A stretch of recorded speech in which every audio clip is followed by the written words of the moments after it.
You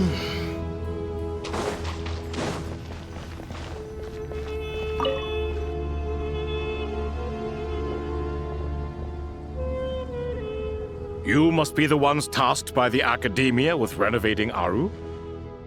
That's right. Good afternoon. I'm Kaveh, and these two are Termezi and Naisaburi. Hey, I'll hate them! Come— We've met before. This is Thoth, the Ibis King, and everyone knows these two. Afternoon, gentlemen. I've only ever seen these two in murals! Ah, the paintings in the temple.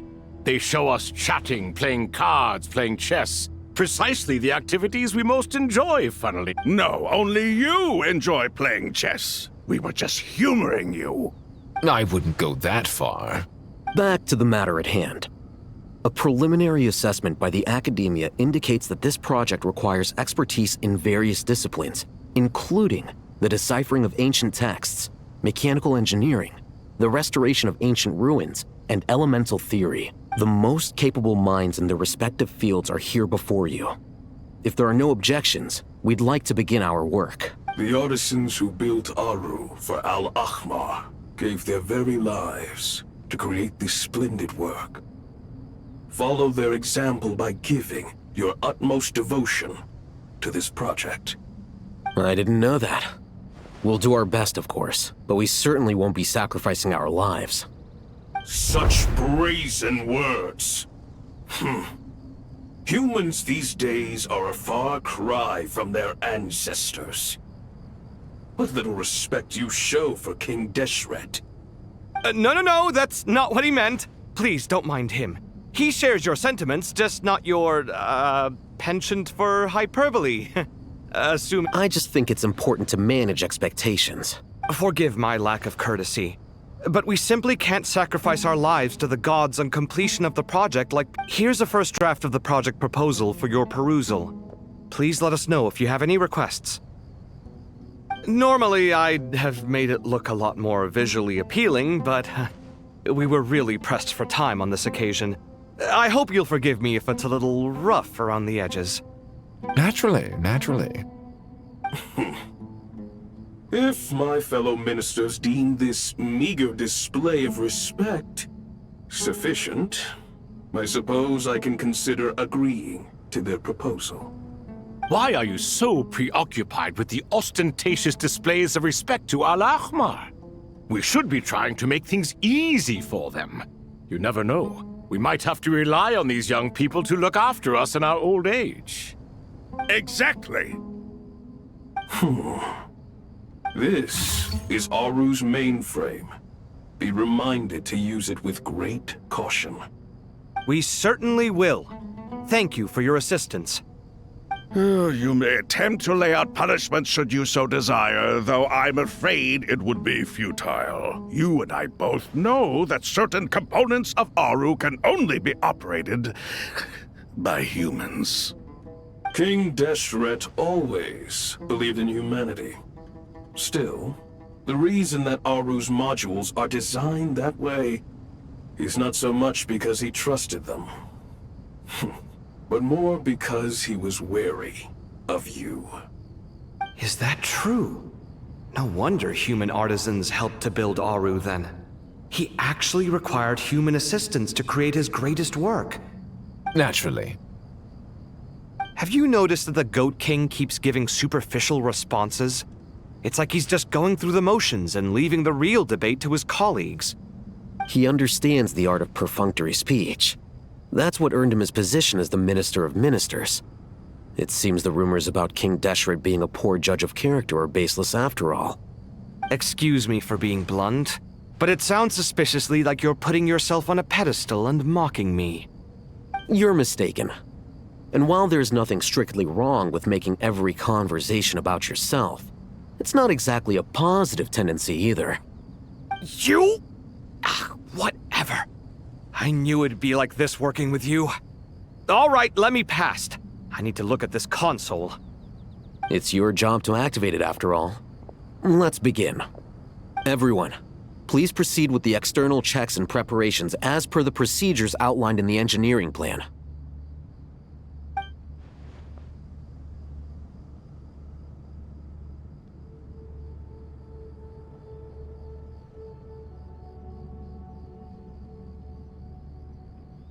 Hello there, youngsters. Whoa, the Ibis King came to life. What do you mean, came to life? I've been alive the whole time. You did say we could start our research, right? Are you having second thoughts now? I've reviewed the proposal. The work you're planning to carry out on this grand device is ambitious in its scope. You have ample confidence in your abilities, I take it? I wouldn't say I'm feeling hugely confident, but given how bad things are, I'd rather at least try something than sit around waiting to die. You are the top scholars of your day. I trust you are aware that there are countless links between Aru and the Akasha? Aru and the Akasha? But I thought the Akasha was the Academia's greatest technological accomplishment, created years ago by the Dendro Archon to help her people access knowledge. And you too? Do you not know either? You've read the instruction manual, right? You tell them. An instruction manual? The Akasha has an instruction manual? The Dendro Archon is a kind and thoughtful god indeed. It used to sit on a shelf in the corner at the House of Dana. Not the most popular read. If the manual is to be believed, Aru was in fact the original inspiration for the Akasha system. what? But there are so few records about Aru anywhere. And practically none of these scientific expeditions into the desert had anything to do with it. Ah, but this is something you could not possibly have known. You may have heard many stories about the desert, but what is the most important aspect of history? Consider this a quiz. Anyone from Vahumana present? I'm from Vahumana. It's, well, veracity. Precisely. And a large part of veracity is the chronological order in which events occur. I may as well tell you. In the beginning, Nabu Malikata, the goddess of flowers, descended upon Sumeru. The glory of the heaven was within her. She brought life, oases, and knowledge to this land. Then she created the Jinn, enlightened them, and ordered them to serve her. Two other gods also walked upon this land where wisdom flowed in abundance, and the three met beneath the great green trees. It was the first and greatest alliance. We should speak with reverence of this covenant between the three, which transcended both time and life. For they promised that in Sumeru, wisdom would be shared with all. All the great changes in Sumeru's history began with the goddess of flowers. For King Deshret's sake, she pried into the secrets of Celestia, and for this was burned to ashes by the flames of wrath. So grieved was King Deshret by her passing that he lost all interest in state affairs and devoted himself instead to the knowledge that she had brought back. It was after learning of the technology from that floating island in the sky that he first conceived of Aru. And so, the Akasha was inspired by Aru, while the basis for Aru itself came from Celestia's technology. Well, if the two share a common technological origin, then connecting one system to the other is an entirely feasible idea. Unbelievable. Have you no reverence at all for celestial technology? No, I do, but there's no time for that. The schedule is too tight. Blame it on the deadline. Perhaps you could try coming up with our cutoff dates. You know what it's like having to turn around 5 different drafts in one day? I wouldn't wish it on my worst enemy. Yeah, also, Sir Ibis King, you don't plan on getting directly involved at all, do you? Yes, well, you strike us more as having come to give a popular science lecture. Or, wait, does this count as more of a first-hand witness statement? Neither. Anyway, this sounds like far too much work for me. Still, if Aru is so powerful, why didn't King Deshret use it for more ambitious ends? Because it was never fully completed. King Deshret had grand plans, but he perished before they could come to fruition. In the beginning, his wish was to create something that could rival the very world itself. The Lord of Flowers sacrificed everything for that ambition. What he desired, she bestowed, and thus was knowledge brought into the world. Her courage and sacrifice had to be honored with the most splendid of monuments, or King Deshret would surely have deemed it a grave injustice. And that monument, built from knowledge and technology, etched with a sacrificial and courageous love, even in its unfinished form, it deserves to be treasured. At that time, King Deshret said the following to the Lord of Dendro.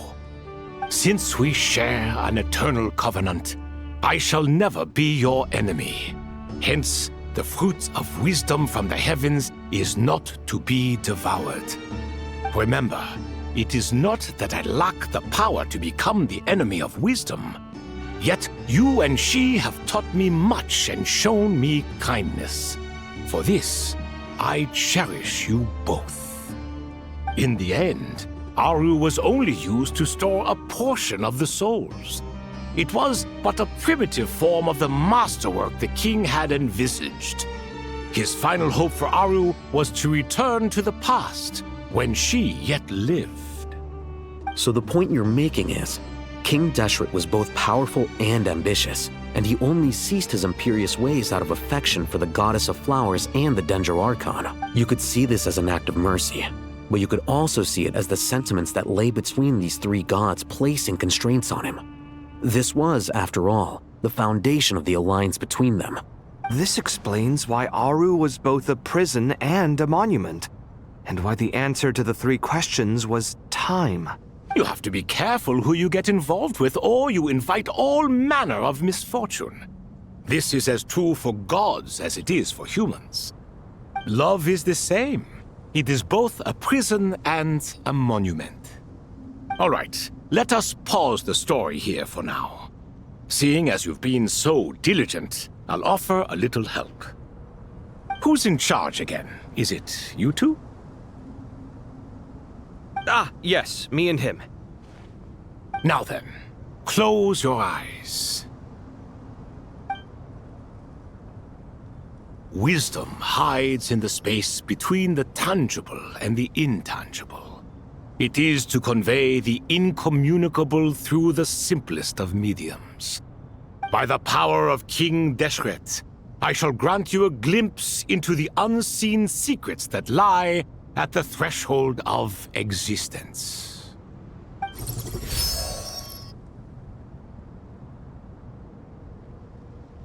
Where did this come from? It looks more like some form of externalized information. You've rendered it visible? Just as the Akasha allows you to access a greater range of knowledge, the power of our king permits one to perceive ingenuities that do not belong to this world. This is no ordinary mechanism. It reflects the internal structure of Aru. Whether you choose to increase or decrease, keep or discard. Come, use these to achieve the outcome you desire. Looks mechanical to me. Better let me handle it, just in case. But wait, how do I get up there? Turn around. So that's where the elevator is!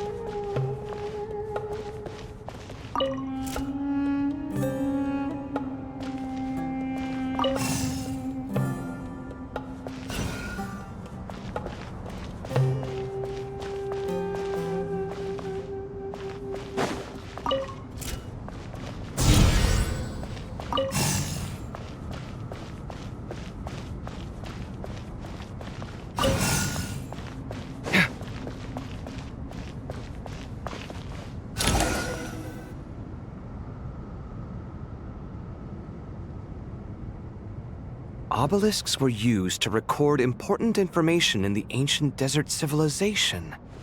Hey, Alhaitham, there's some writing here I'll need you to decipher. I've sent it to your screen. Do you see it? Got it. It's a little blurry, but I should manage. Take a look and tell me what it says. Oh, and I'll send any other similar text directly to you from now on.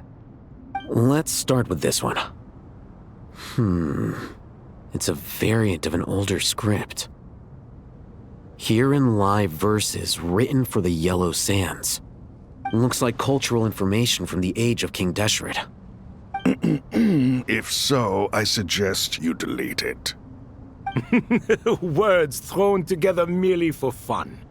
I had no idea Aru kept a record of this. Well, as long as you're certain that this is strictly private information, that's fine. It is unimportant. All right, well, I guess I'll start now.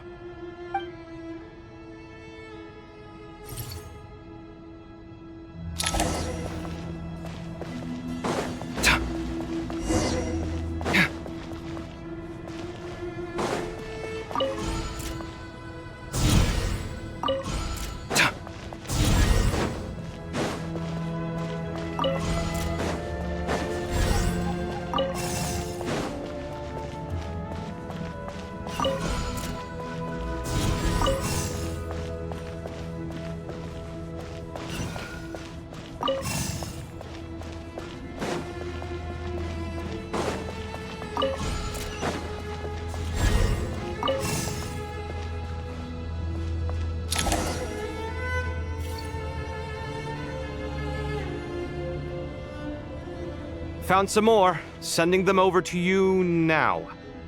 These are all reports about the Gurubad conflict. Can we delete them? I'd say so.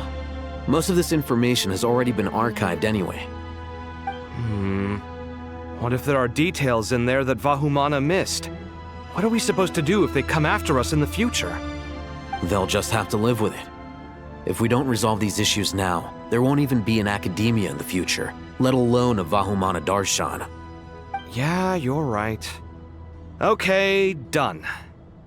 There's some other similar monuments nearby. I'll check them out.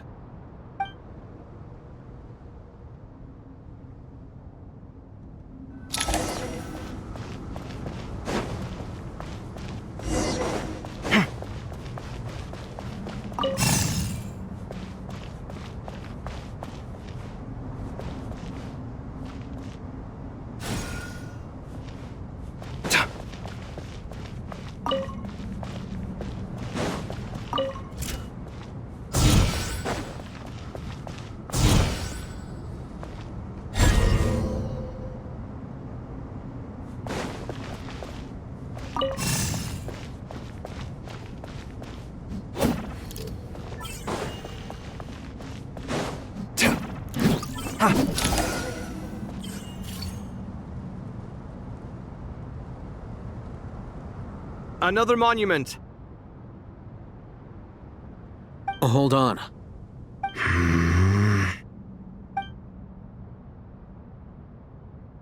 You're still reading it? How long is it? It records the development and governance of the Oasis civilization. Most of it concerns the Jinn, but it also contains records left by the artisans who built Aru. Is it important? Some of it. There was no way for me to read the whole thing in its entirety, so I had to rely on my intuition to pick the parts worth keeping. What about the artisans' records? What do they mention? They're speculations, mostly.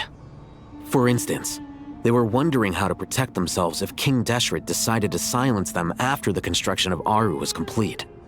Sounds like pure mythology to me. Surely that kind of thing didn't really happen. The records do emphasize that this was merely their conjecture based on various myths. Still, the artisans did leave details of their plans to survive, including blueprints for their escape route.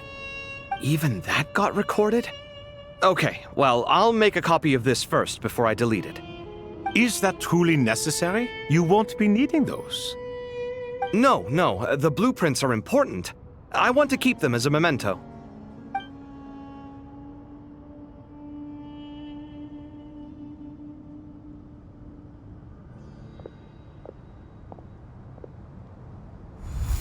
I think that should just about do it. It meets the requirements of the contingency plans, so we should be good. I gotta say, it's the strangest feeling, this cross between reality and the intangible.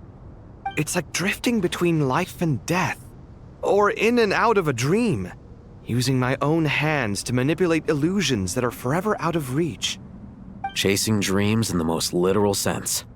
Definitely a novel experience. What happens if my spirit just floats away? That won't happen. Anyway, I wouldn't celebrate just yet if I were you.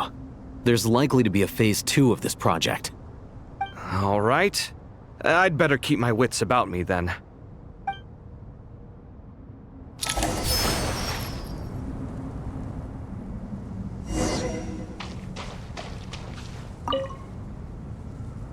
I expected that the outside world no longer respected the ancient gods, but even so, I do find the tone of these youngsters to be dreadfully impolite. It should hardly come as a surprise to you. I remember you saying the same thing last time. I assumed that was just a one-off. I did not realize it was the norm.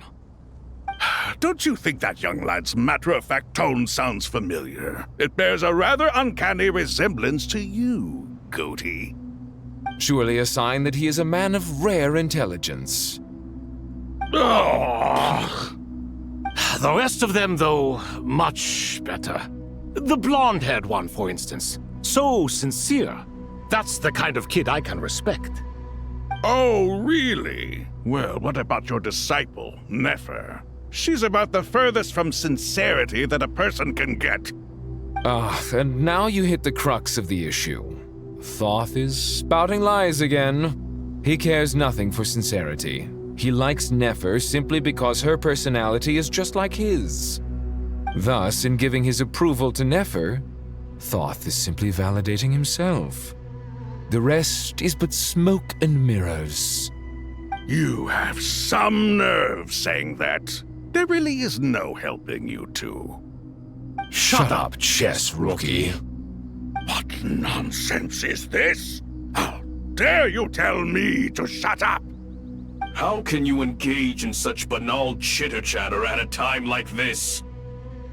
Aru has been opened. The glory and splendor of a bygone age is about to sweep over the earth like a flood. And you're here squabbling like petulant children. All three of you are insufferable. King Deshret was merciful, indeed, giving you a chance to be released from prison. I say, you should have been locked up for good. Ah, but Bennu, look on the bright side. Had they not been released, we would not have been awoken. Oh, you've been here this whole time. You should be scolding them along with me. I miss Hermanubis. It's not a real reunion without him here. And now you're avoiding the topic and talking to yourself. Why King Deshret designed your personality like this, I will never understand. Isn't this simply proof that our king supports my free will? Oh, look at those two rust buckets. Suddenly, you two do not seem so bad after all. Here, here. If being stuck together for thousands of years fosters no friendship, I cannot say what would. Naturally.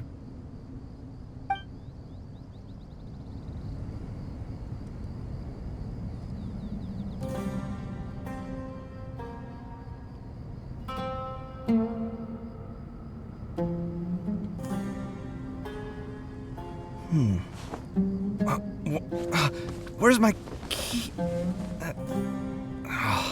Not again.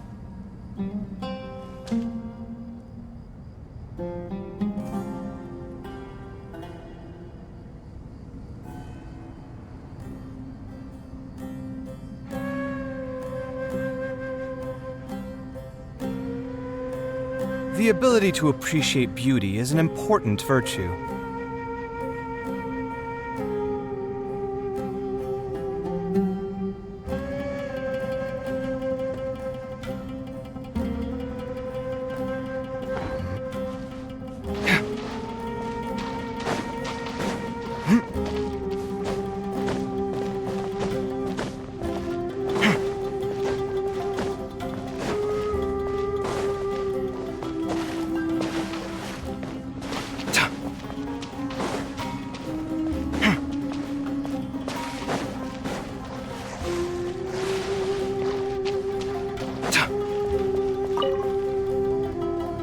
How's it going? Are things progressing smoothly? Well enough, I suppose. You know how it is. The work itself is only half the problem. The other half is having to work with Al-Haytham. I'm sure the feeling is mutual. Honestly, though, I thought you two had already worked things out. As if. Turns out working closely together is the best way to expose any tensions lurking beneath the surface. Besides, I just think that some people never change. Agreed. Case in point, you didn't make sure I was out of earshot before you started complaining about me. Old habits die hard. Actually, this is for your own good. Maybe if you spend a little more time listening to what other people have to say. Naivete is another. I had assumed that you both volunteered for this project, like us. Definitely not. We were assigned to.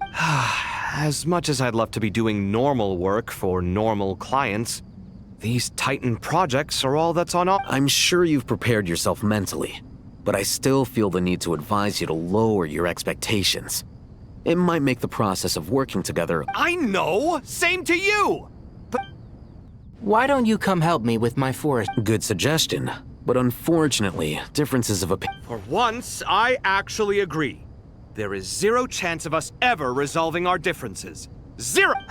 But even so, I'm glad to see you making progress. don't act so smug! It'd be nice if— I feel like even I've made some progress today. In the past, I never would have dared to try and mediate a conflict between you two while you're both right there in front of me. Apologizing probably makes it sound like I'm in the wrong, but I'm sorry. I was just kidding.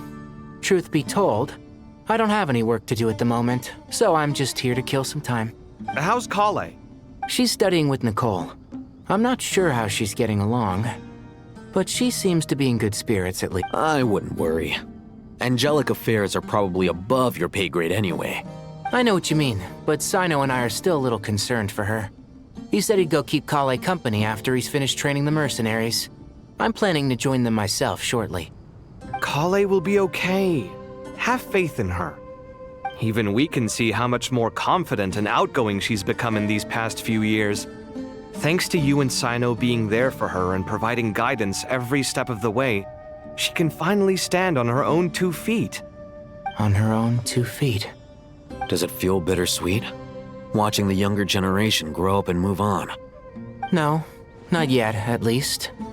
I was just thinking, I wish there was more I could do for everyone. She'll be fine. Yeah, she will. Just try to relax.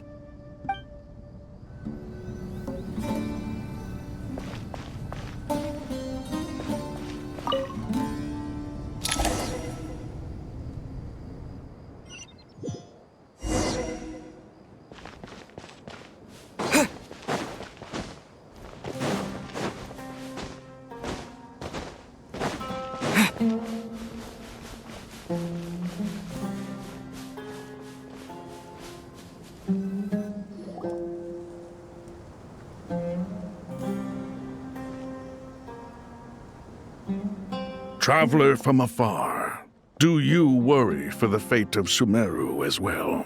Whoa!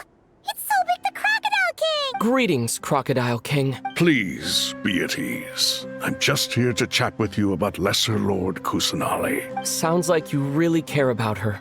Yes, although to be exact, it is a mixture of both concern and curiosity that I feel. Speaking of Nihida, Paimon was wondering how she's doing. Wait a moment.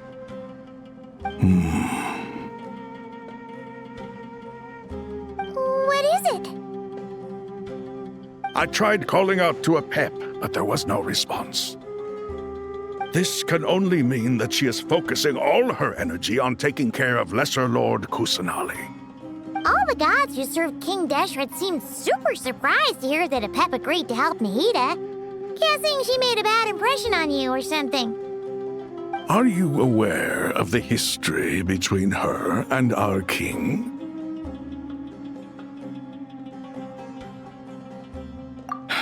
Then you are learned indeed. I'm glad to know that Sumeru has the support of someone like you. At the end of his life, King Deshret tricked the Dendro Dragon into swallowing him whole, leaving her to bear the torment of his sins. The Dendro Dragon despised King Deshret, yet he outwitted her. Rather than bringing disaster to the land, he chose to deceive her and thereby ensure his annihilation.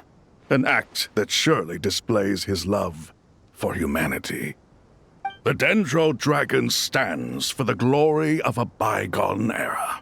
She hated Al-Ahmar and what he represented. All the gods, all the power they wielded. And so, her willingness to help the Dendro Archon through this crisis comes as a great surprise indeed. It makes one wonder whether, perhaps, the Dendro Archon assisted her in the past. Yep, Nahida did her a huge favor.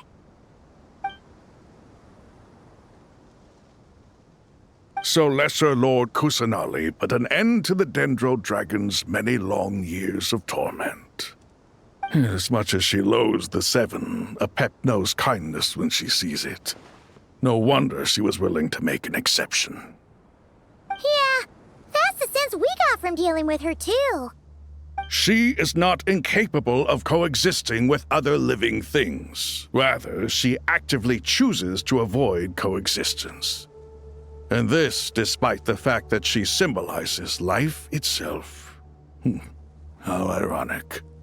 All of this being said, I wouldn't expect too much from her if I were you. Nothing will change her hatred towards humanity and gods. We'll keep that in mind. Anyway, how much longer do you think Nahida needs to stay with Apep?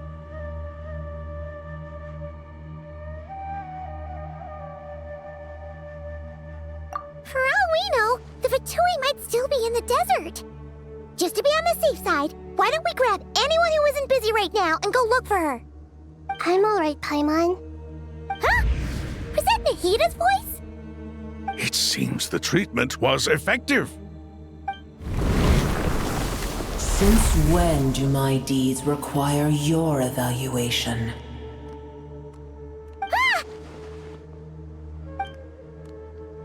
Here will do just fine. I had no intention of taking you any further.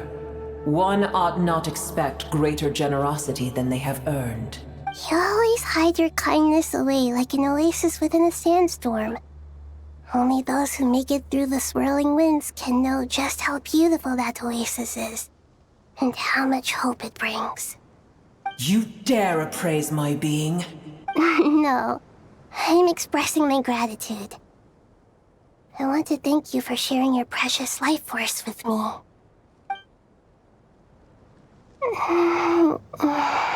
Awake already? You are more resilient than I thought. Pep. I feel much better. Thank you. Gods and their gratitude mean little to me. I would rather you give me your assurance that the situation with Irminsul and Sumeru's ley lines will be competently managed. If I suffer any ill effects from the ley lines, you, as the god of this land, will be held responsible. And you would not enjoy being held to account by me. I understand what you require. But I would assume this task even if you did not demand it. Sumeru is my responsibility. I must resume my duties as soon— A farcical notion. God of Sumeru, I hope you realize how unextraordinary your strength is. And yet, maybe it is precisely what defines me. A god of wisdom is not meant to rule by force. Then hold steady. Well, I'll be. Is that a pep? Do my eyes deceive me? Of all places, the Dendro Dragon has decided to visit the mausoleum of King Deshret? I see that after all this time, Al-Ahmar's menagerie of ministers remain as vile as ever. It's a pleasure, Dendro Dragon. Had you arrived but a little sooner, you might have attended a meeting of the Seven Pillars. What a nauseating thought. You are not the first insects I have had the displeasure of dealing with today. A swarm of them tugged on my tail on my way over. Goodness knows what hovels they crawled from. Why do all the creatures of this world remain so lowly after all this time? What did you do with them? I cast them away. What would you have me do? Keep them as trinkets? Boer, this is where we shall part ways. To be clear, I do not wish to see you or anyone else here ever again, unless absolutely necessary. Then I wish you peace as you return to your dwelling place. It matters not to me. Simply refrain from bothering me again.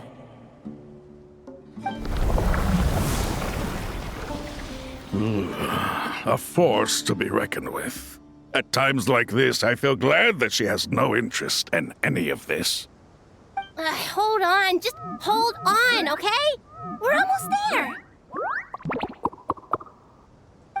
We made it. Huh? Wait, that voice! Uh-oh, I'm gonna fall!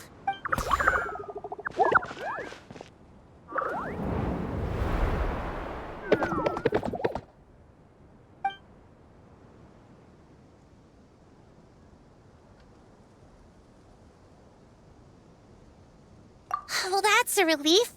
A pair of safe hands indeed. The Dendro Archon's familiars. They are the last thing I expected to see here. Huh? Wait, what are the R&R doing here? Don't you guys hate the desert? Obviously I was worried about the Dendro Archon. I've been supporting them with my Pari powers the whole way here. Oh, they seem pretty nervous. Is it because there are too many people around? Not just people. It's all these non-human beings, too. I can't believe you made such a long and dangerous journey just for my sake. I appreciate your support so much. I'll have to ask everyone to wait while I help our new arrival settle in. Once I'm done, I'll gather everyone to discuss our next steps. Traveler, Paimon, shall we find a place for our friends to stay? Awesome! Let's go! Well, first I have some... Okay, I think that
Hello, everyone.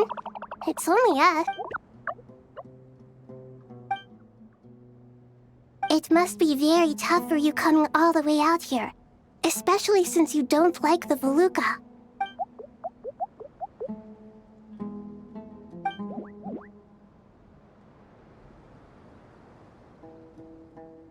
Ah, everyone's here. Good. Are you okay? You look like... then you're forgetting who I am. Don't underestimate me. Oh, excuse me! I suppose everyone is gathered here because of me. As we can see, the situation is critical, and everyone is very busy with their various tasks, so...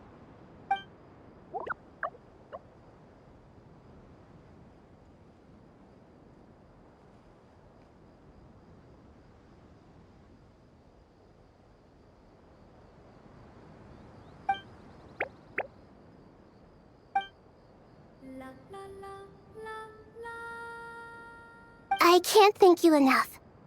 Right now, we're focused on restructuring Aru, processing excess information. I can help too! Just let me know where I'm needed.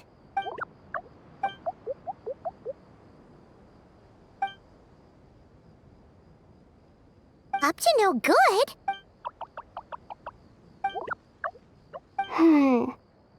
That definitely sounds suspicious. Traveler, Paimon, I have other work to attend to here that needs to take priority. Could I trouble you to investigate the situation Arabalika spoke of? No problem. Leave it to us! Thank you. I'm counting on you. There's one other thing.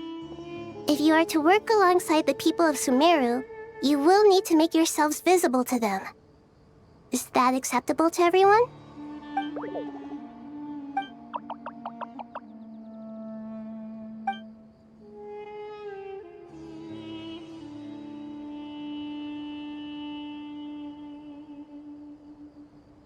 There's nothing to fear.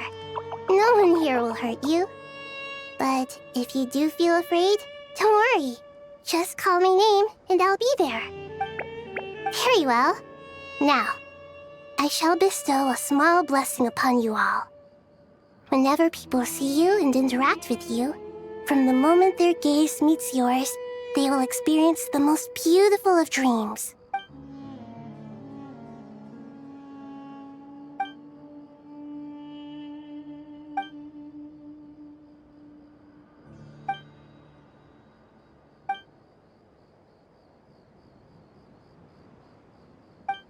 Do not fear.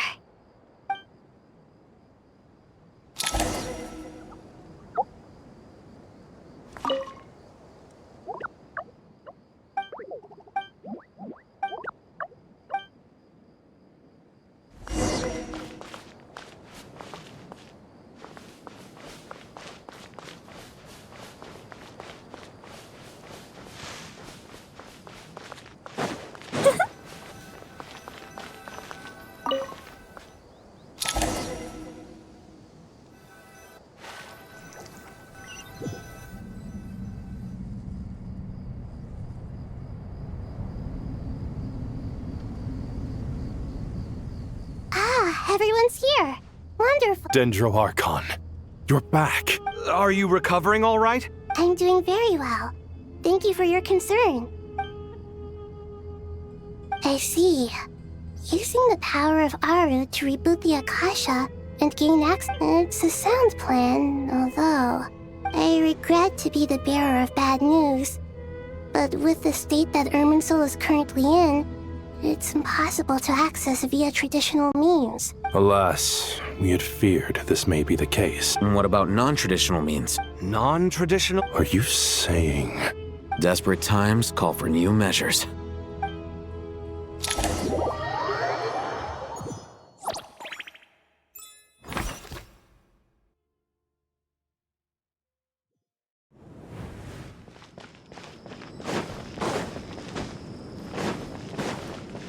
Squall Fury!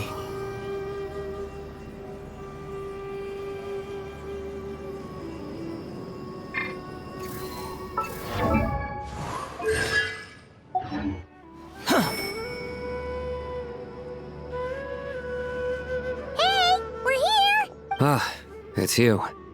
Is there a situation? The Aranara have good intuition when it comes to people. In other words, there may well be a traitor among us. Given everything that's going on, I'd be more surprised if there wasn't. Miss Nefer, as a professional intelligence broker, I trust you have a solution? Not one that I'm willing to volunteer. Let's say I'll treat this as a pilot project aimed at expanding your intelligence operations. Whatever business you're in, an avenue to demonstrate your abilities could never hurt. I like the sound of that. Glad we're on the same page. Given that you rarely set foot in Sumeru, practically no one at Caravan Rebot knows who you are. I take it you've read the files on everyone in the area? Yes. I also skimmed the list of evacuees. and are more or less up to date on where everyone stands. Any initial suspects? Limiting the scopes to males whose recent activity could be viewed as suspicious. I've identified 3 names. The Aranara saw 2 people talking, but currently we only have 1 suspect. The other person was probably just a messenger, and in all likelihood has already left Caravan Rebot. Everyone is heading for the desert per the evacuation order. There's no way it was a spur-of-the-moment decision to act at a time like this. This spy must have been planted long ago. We need to smoke him out from wherever he's hiding. Sounds like you have the beginnings of a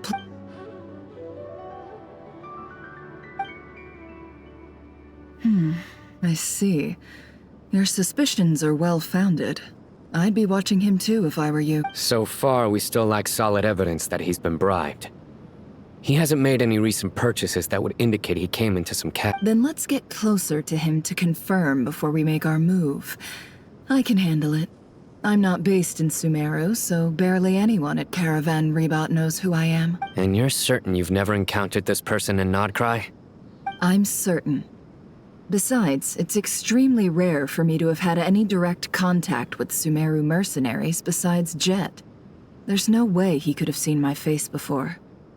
Sino, stay out of sight and wait for my signal. If he raises any red flags, I'll bring him toward the main road. Understood. I'll take it from there.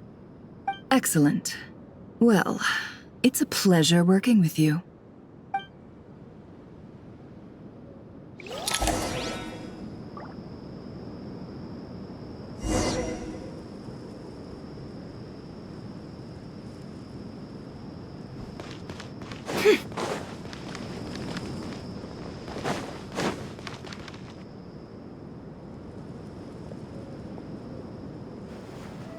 Darker skin, scars, frequents the desert and has ample combat experience. Nothing unusual about how he dresses or acts. What's that he's looking at? A coin. Interesting. Could that be how his contact paid him? Conveniently discreet for someone trying to hide any unexplained income. And yet it could be highly valuable. Sorry to bother you. Has everyone here already left? I don't suppose you happen to see a lady wearing a hat? Ma'am, what are you doing in Caravan Rebot all by yourself? The main group evacuated some time ago. Didn't you pass them on the road? My friend and I lost some of our cargo along the way. I didn't want to miss out on potential business, so I told her to go on ahead and meet the client while I retraced our steps. I didn't think it would be so late by the time I found it. And then there was a terrible sandstorm. I guess I must have taken a wrong turn, because I didn't see any large groups on my way here.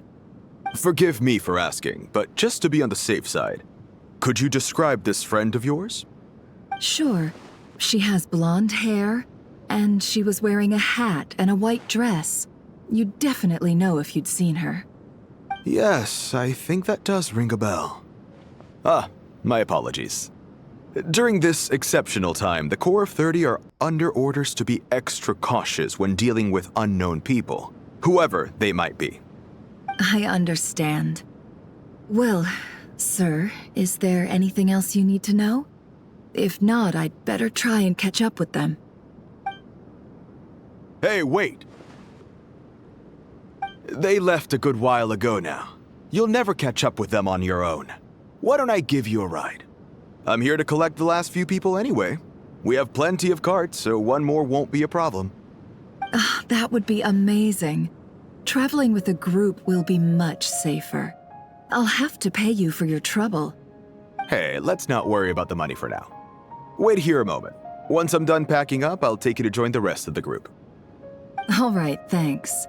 Let me know if you need a hand carrying anything. No need for that. I'm strong enough for both of us. Okay. Well, I wish there was some way I could repay you. Guess it's my lucky day, running into someone who knows what they're doing here. You might have just saved my life, you know? You're not wrong there. I mean, what kind of cargo is so important that it's worth risking your life to get back? I hope for your sake that it's priceless. Actually, I suppose I can tell you, since you've been such a big help. But be sure to keep it to yourself, or we could both be in big trouble. Oh, really? Sounds mysterious. We're in the antiques business. You understand? Some of our goods aren't acquired through the most legitimate means. We have to be very discreet when we're selling them. That's why I had to go looking for the missing cargo alone. Ah, no wonder. Well, ma'am, in that case, it turns out that maybe there is something you could do for me. I'm all ears. But to be clear, our commission isn't cheap. Think carefully before you ask. We don't want to ruin our relationship before we even hit the road. I'm sure that won't be a problem. My issue is, I have something that's a little difficult to sell on as well. Take a look at this.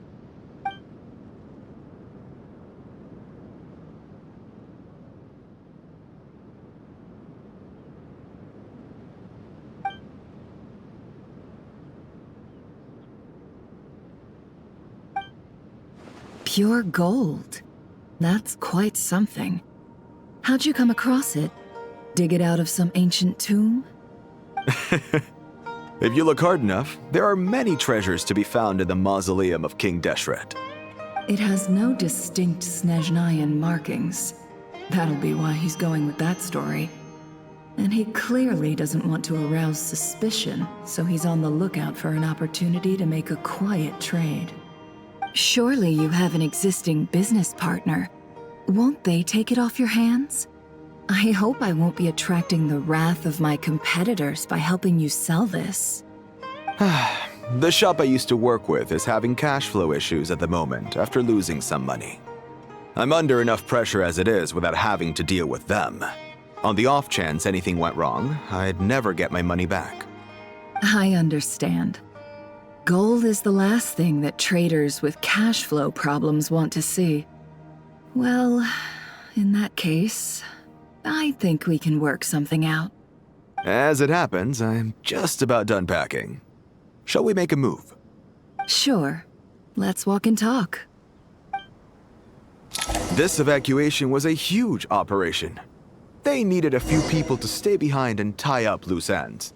And I ended up being one of them. You're lucky you ran into us in time. I certainly am. I don't know how this happened. One thing led to another, and look how it ended up. I just hope our client doesn't get spooked and cancel their order.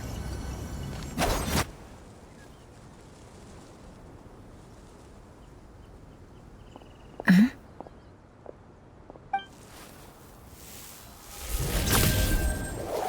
Hands where I can see them. General Mahamatra! No, wait! What are you doing?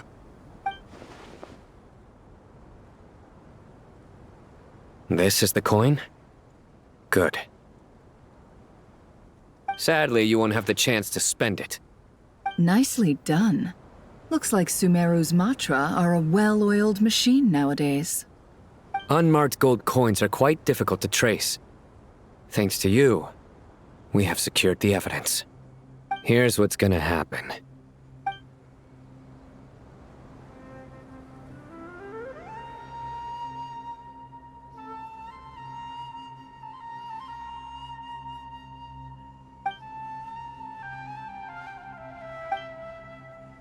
Southeast from here, leeward side of the hill.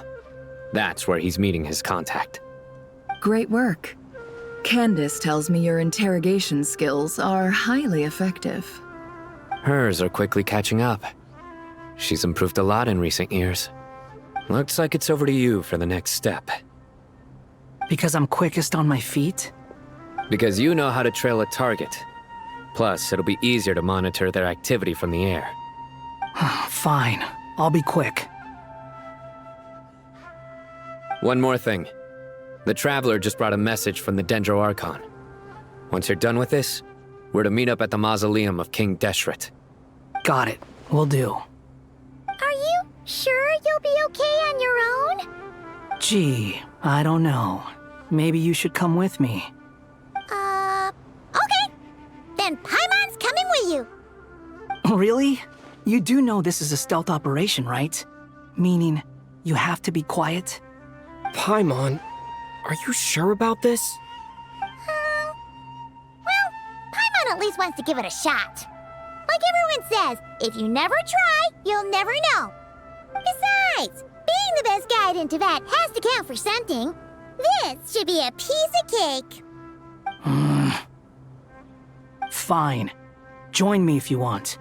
But be warned, if anything goes wrong, I'll have to gag you and shove you into a bush. No need! Paimon will be super careful. Promise! Good. Then what are we waiting for? Let's go. Ah! Coming!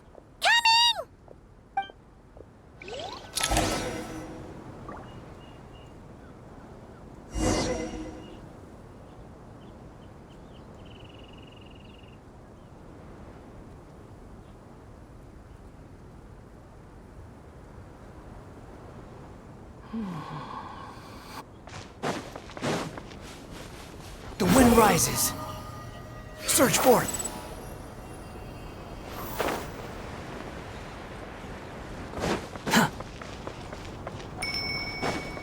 Quit following me.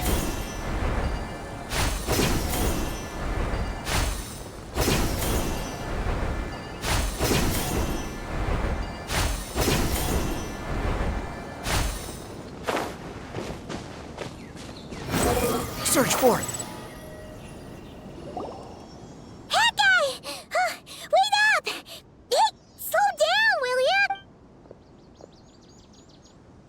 We're here. Now we wait. Okay, yeah, cool. What's on your mind, Paimon? Huh? I thought all you cared about besides being a guide was food and sleep. What's that supposed to mean? Paimon's been on plenty of dangerous missions before. But never on your own.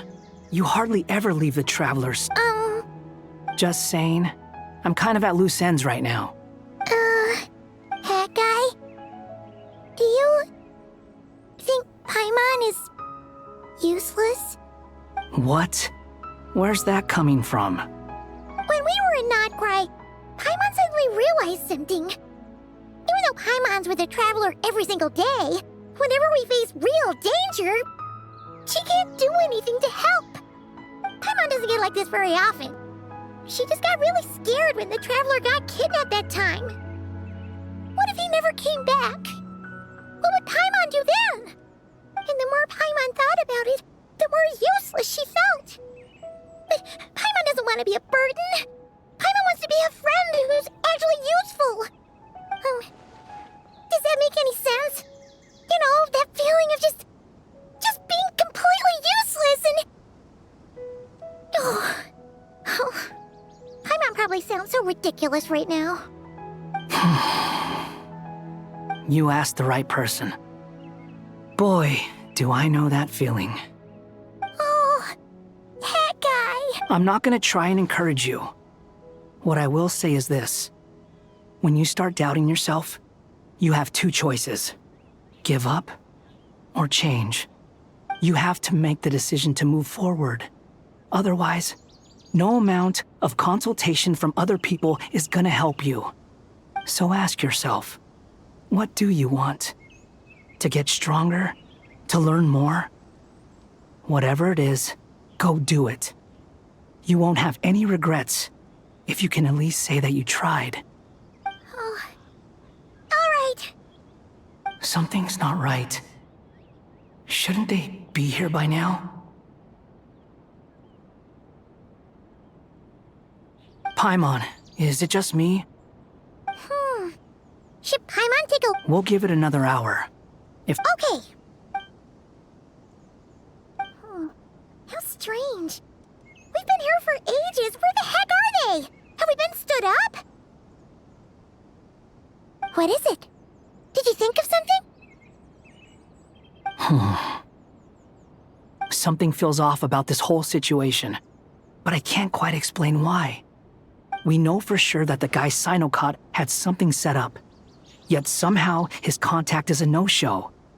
So, either the handler got caught, or, more likely, they decided to cut our guy loose. Then how would they know to do that? Wouldn't they at least send someone here to check things out? That's the problem. They couldn't possibly know what's happening here. Unless... This feels all too familiar. Come on, let's head back.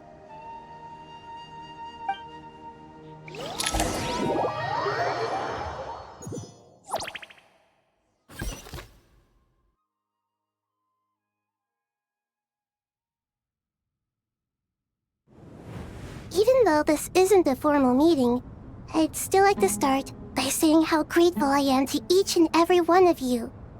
Thank you all for coming here and standing by our side. Shesipank and Bennu are currently assisting the scholars with the maintenance of Aru. Please forgive their absence. As for Hermanubis, may he rest in peace. We remember him with great fondness. There have been times when I imagined what it might be like to meet you all. Now that it's really happening, I feel quite emotional.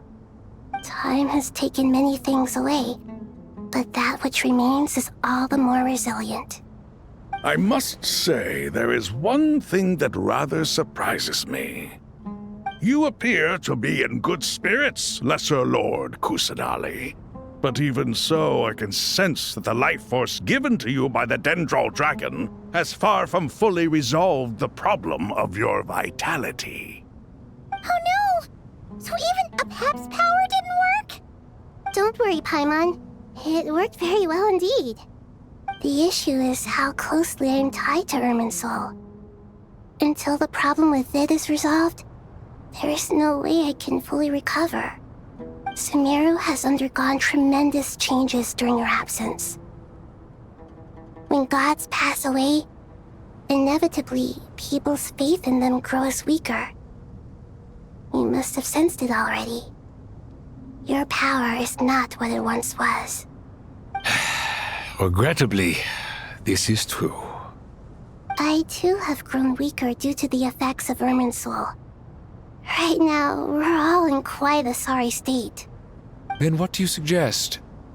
We take all the help we can get. Sumeru is our shared home. You and I, gods and humans alike.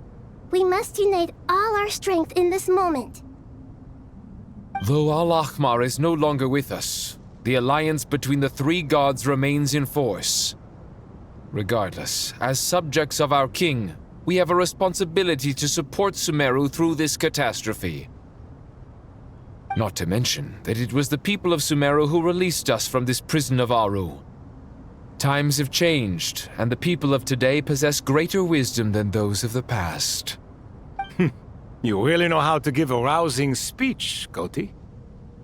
Now then, let us learn more about your plan. The brightest minds of the Sumeru Academia are busy opening and renovating Aru.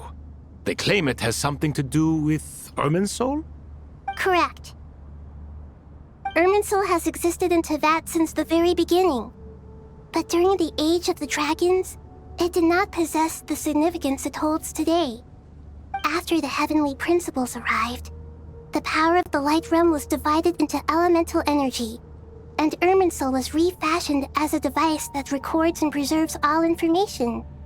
Since then, everything in this world has been inextricably linked to it. As the Dendro Archon, I have a duty to protect Irminsul. To Sumeru, it is both a national treasure and undeniably a major threat. Teyvat has seen many upheavals in the last few years. The most recent of these was a major crisis in Notcry, which forced Sumeru to be even more vigilant than usual. I made sure to monitor all the pathways through which an outsider could potentially transmit themselves into Irminsul. But despite my efforts, a major problem still arose within. I still believe that someone has actively invaded Irminsul. But rather than taking any of the pathways I referred to, the intruder chose instead to utilize the most direct route. And the only one that cannot be protected against. By entering Irminsul through death. I see what you mean. You cannot simply stop all deceased souls from returning to the ley lines because of a potential invasion that could occur at any time. That's right. As important as it is to guard against external threats, I couldn't allow myself to stop the souls of the departed from finding peace. Please, understand how difficult this predicament was for the Dendro Archon. Defense has never been an easy task. After Irminsul was invaded, my authority was quickly restricted. Soon after that, the tree began denying access to any connections. I'm sure you feel responsible, but you are not to blame. No one can predict every possible disaster. There will always be trials and tribulations for the world to endure. But the people of Sumeru should not have to endure this. We must find a way to break through the lockdown and connect to Irminsul. And this is why you need Aru. Yes. The only thing in Sumeru capable of rivaling Irminsul in terms of overall function and performance is Al-Akhmar's legacy, Aru. All I managed to do before falling into a coma was make some minor adjustments to Irminsul. Using Aru is a last resort, and a move that comes with enormous risks. The scholar's initial plan was to borrow Aru's power to reboot the Akasha, then use the Akasha to connect to Irminsul. Unfortunately, Irminsul has suffered far greater damage than they first thought. To rise to the challenge, we had to resort to more extreme and far costlier means. To reclaim Irminsul, her brightest scholars have made further modifications to Aru with multiple goals in mind. I thank you all for giving them your blessing in this endeavor. Human wisdom has clearly improved over the millennia. You have not only our support, but that of the Jinn, the Aranara, and the Pari. Together, we will do everything in our power to save Irminsul. By the way, when you spoke earlier of an intruder, it almost sounded as if you knew who you were dealing with and what they were capable of. Well, since you ask...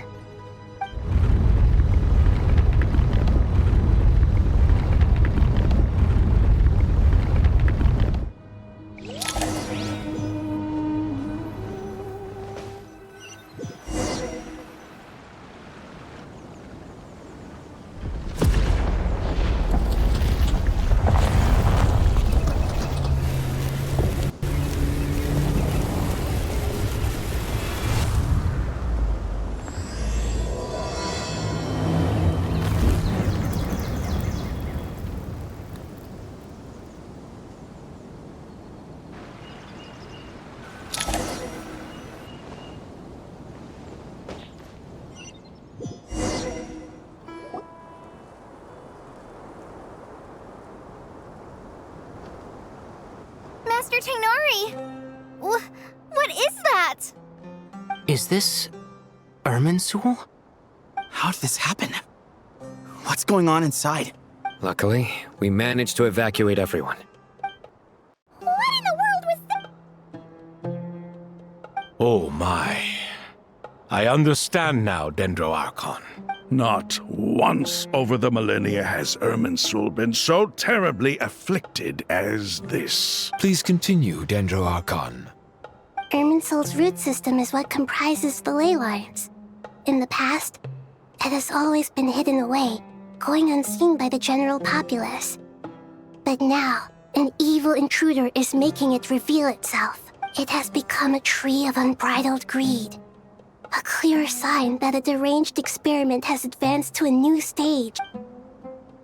Blasphemy. From where I stand, an experiment in the name of blasphemy sounds rather improper. But if we are to honor Dottores' will, this is what we must do. The birth of this tree proves to me beyond doubt that this incident is connected to him. But to explain the situation in full, there is someone I need to tell you about.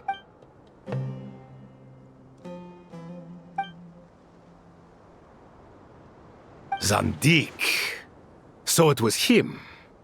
I saw him in the desert once. A man of supreme arrogance. So this is where it has taken him. But didn't Dottore die and not cry? How is he still able to do all this? He must still have loyal followers amongst the Fatui. Even so, I'm still unclear as to how he has been able to wield such a profound influence over Irminsul. I can confirm that Fatui forces have arrived in Sumeru City. Furthermore, Irminsul seems to be undergoing some kind of mutation. Evil branches are beginning to grow. Things that do not belong to this world are slowly but surely materializing. Sorry, I couldn't think of any other word to describe it. They don't seem to be fully formed physical entities yet, after all, but they are gradually becoming real. A baleful tree climbing up into the heavens. Speaking of Dottore, I have some information on that front as well.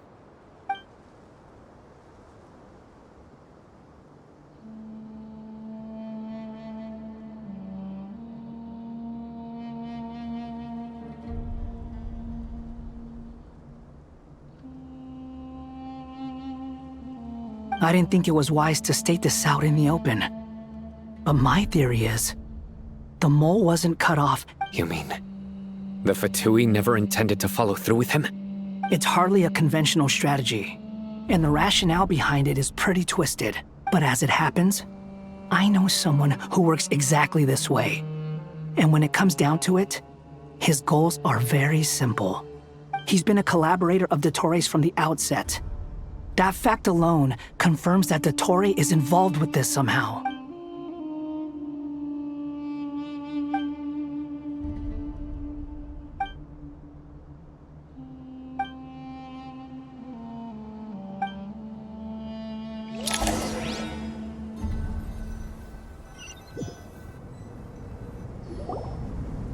There is still much to be done. Everyone, please remember our core strategy.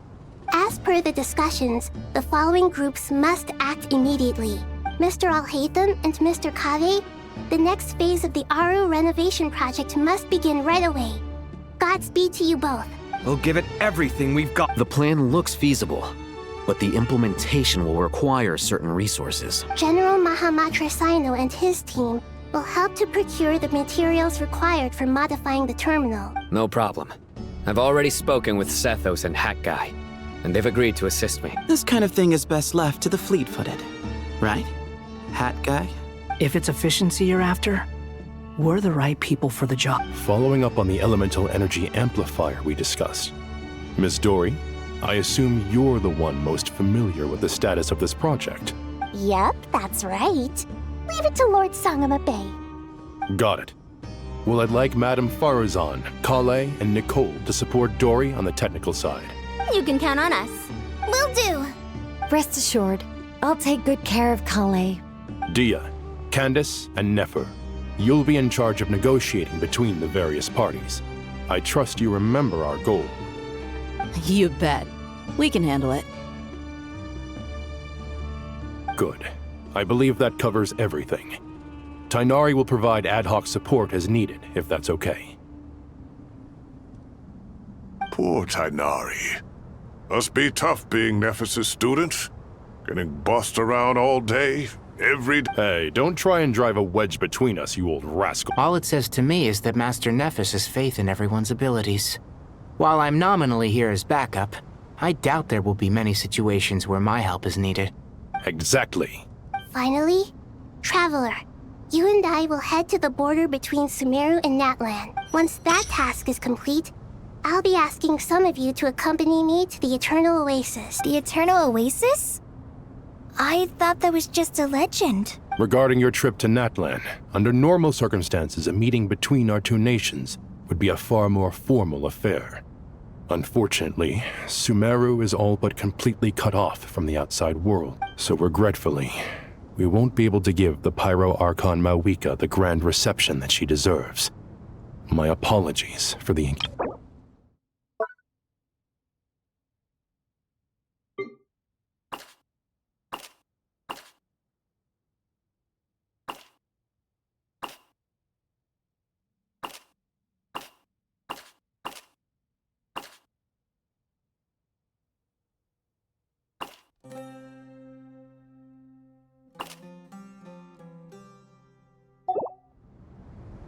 No point putting too much pressure on yourselves. Right. Especially you, Dendro Archon. I'm sure you're still feeling quite weak. Don't worry about me. The Dendro Dragon's life force will sustain me. Plus, we'll be there every step of the way. Nahida... Yes. I believe in myself. And I believe in every one of you. Well, time to get going.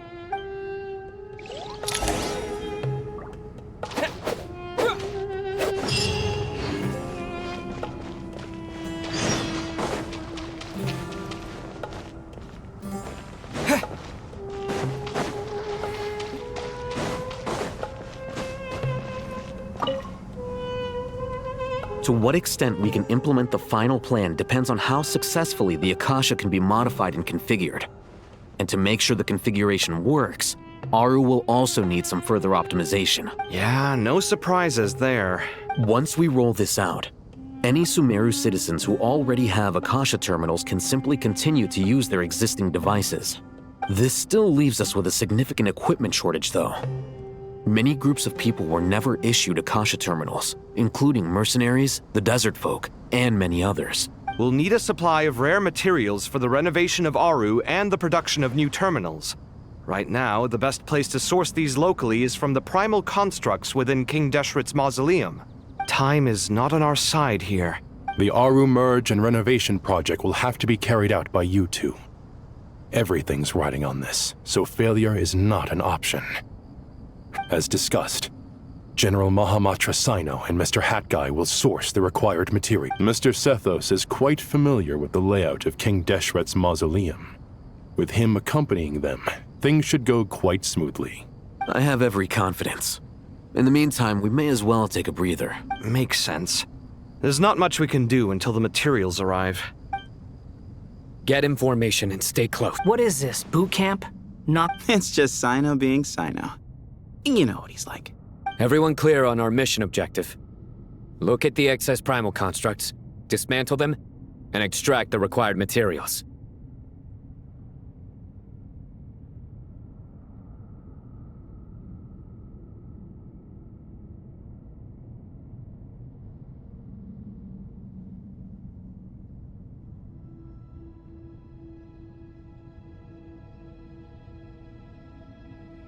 And King Deshret's 7 pillars agreed to this? If they're just sitting there doing nothing, we might as well put them to use. Thoth's words.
To Al Akmar! Give me some space.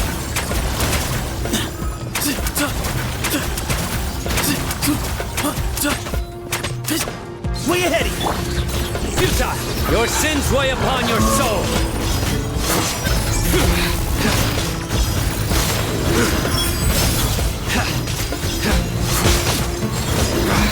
You stand condemned! Guilty! Swarm Fury! Ah!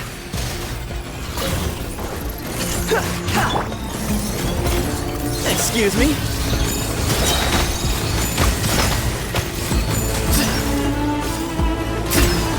The wind rises.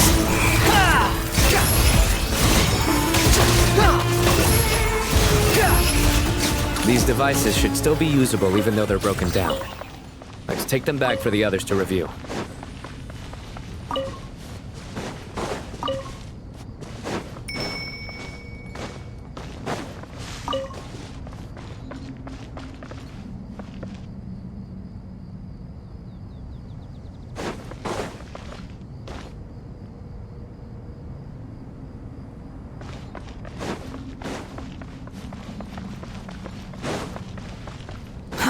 Too slow. Quit following me.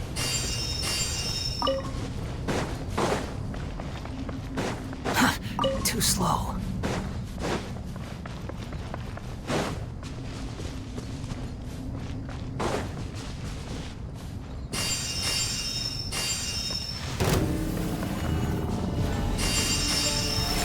Quit following me. Surrender!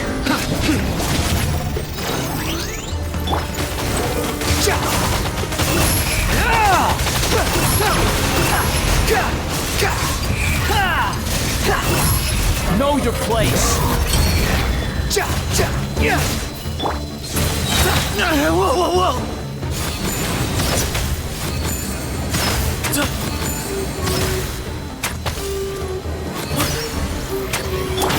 Futile! Judgment is upon you.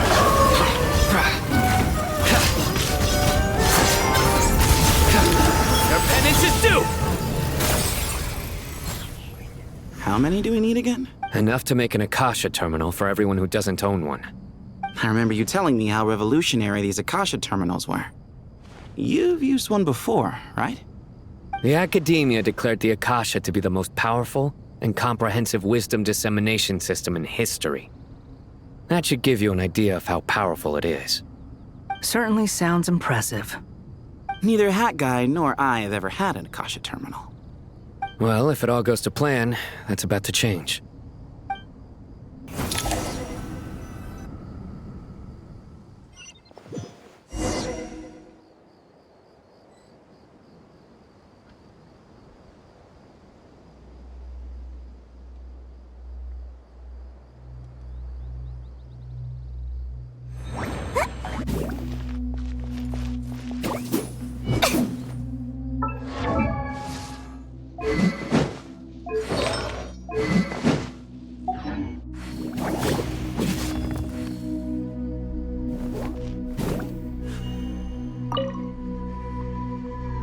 Oh, goody! Thank you so much for handling the delivery. What a long way it was. You've really outdone yourselves. I'm well aware what a bumpy, dangerous journey it must have been. Now, I would have loved to oversee the process myself, but of course, those of us who know the plan can't leave the mausoleum. Oh, trust me, I'm patting myself on the back for my assembly work here. Simply flawless work. But will you really be needing all of this? According to our plan, yes, this is the quantity required. I have no complaints about the quality either. Only the price. I heard you covered a lot of the funding out of your own pocket. Oh, that's an exaggeration. The Academia provided most of the funds. I just offered a small token of my goodwill. Of course, the real tragedy is how little profit I'm making on this. You know, it's a serious crisis when you can't even make money out of it. It's really quite a beautiful design. And I'm intrigued by how such a diminutive device is able to output the power of the Light Realm. Did you attend the lecture on Light Realm energy, Madame Farzan? I don't believe I saw you there. Of course I attended. I was just a little late, so I had to listen to the whole thing from outside the back door. Ahem. Anyway, I have a perfectly good understanding of Light Realm, Elemental, and Abyssal energy, as well as the relationship between the three. Good to know. Master told me in private that the conversion process between Light Realm energy and Elemental energy involves highly classified knowledge that shouldn't be disseminated too widely. But even so, the scholars still shared said information. Well, you can't enforce a rule that everyone breaks. Is that the idea? At first, the Dendro Archon was reluctant to explain it in great depth for safety reasons. Later, she came to terms with it and simply informed my master that we would all have to face the question of survival together. To protect someone from such dangers means keeping them in the dark, but for someone to know and embody the wisdom within, they must understand its very essence. It's an information hazard. We're exposed to danger just by knowing the facts. And just like bait, it lures us in by offering us the solution to our problems. But if you're not careful, you'll end up pursuing it down a dark path. A tricky problem. But today, this big problem has been broken down into many smaller, more trivial ones. What do you mean? Ah, I get it. For instance, you and I share secret knowledge, while she and I take on the risks of life, death, and fate. Something like that? Hey, what? That is not what I call a trivial problem. Well, as they often say in Vahumana, an event that is monumental to the individual is negligible in the grand scheme of history. Generally, the fate of the individual is an insignificant affair. Being from Amorta, where the subject of our research tends to be a lot more personal, I have to disagree. It's hard to dismiss the individual as insignificant. In other words, the big problem of survival has been broken down into many small, interconnected factors, and each one of us represents one of those factors. When the same secret is shared with a group of people, the same fate binds them together. Most people would find this unimaginable, but to us scholars, this is the path that has always beckoned to us. Sharing knowledge is a good way to fight against fate. I will always believe in that. All right, I think that's everything.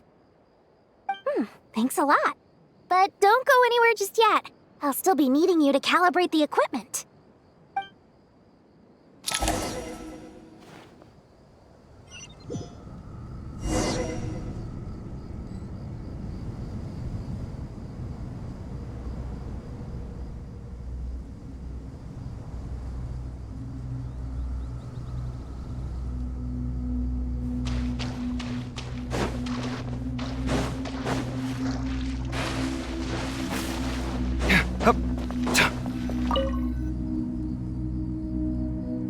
Okay, the materials are ready.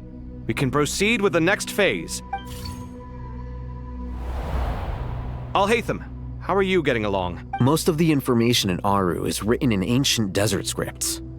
Some of this is written in a tribal language, while other parts seem to be a variant of an Oasis script, based on the glyph forms. Oh. Not lost to history, I hope. Some are. All we can do is infer the meaning based on the rules of related languages. Although, this section actually fills in some of the missing historical record. I'm transcribing it so we can bring it back to the academia. After Aru started up, 2 more lines of text appeared here.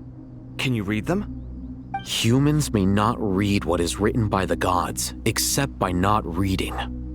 Victory should not be easy to attain, for it symbolizes divine wisdom. Knowledge must not waver, for it has external borders. Is this a clue to solving a puzzle? Or is it being symbolic? You can't read it unless you don't read it. Victory is wisdom. Knowledge is confined by borders. Wait, I think I've got it. It's a metaphor, isn't it? It's talking about... a chessboard.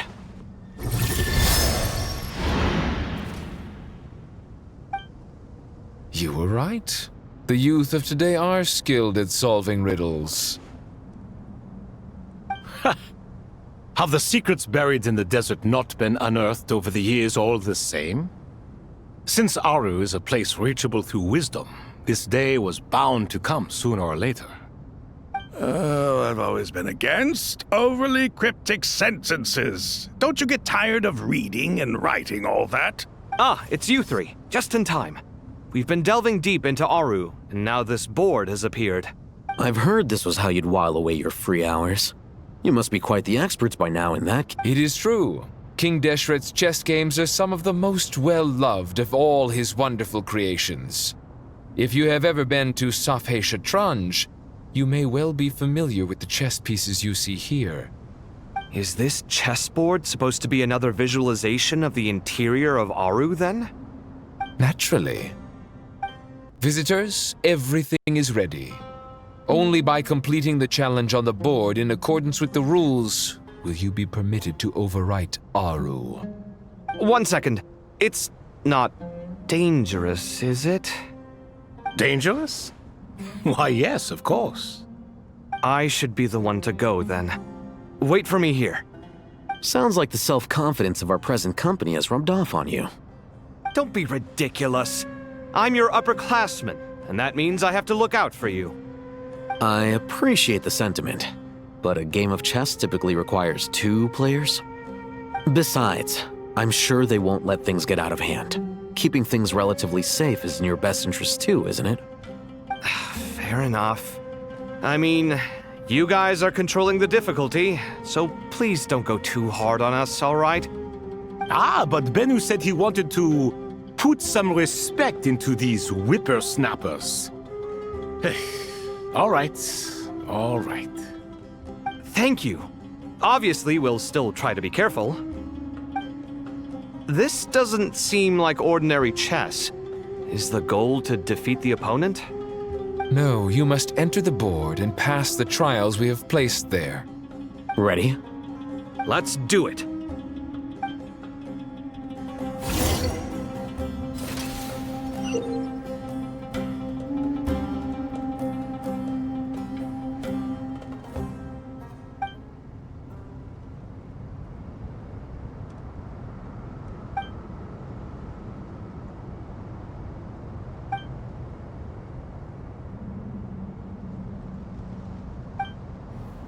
The first trial is posed by me. I don't think this is gonna stop us. Ah, but the key to this game lies in working together. Otherwise, you will be deemed to have broken the rules. Looks like it's up to me. Marak, can you open it? King Deshret's favorite primal construct. Living on in suitcase form, of all things. Amusing. Ho-ho! Excellent work.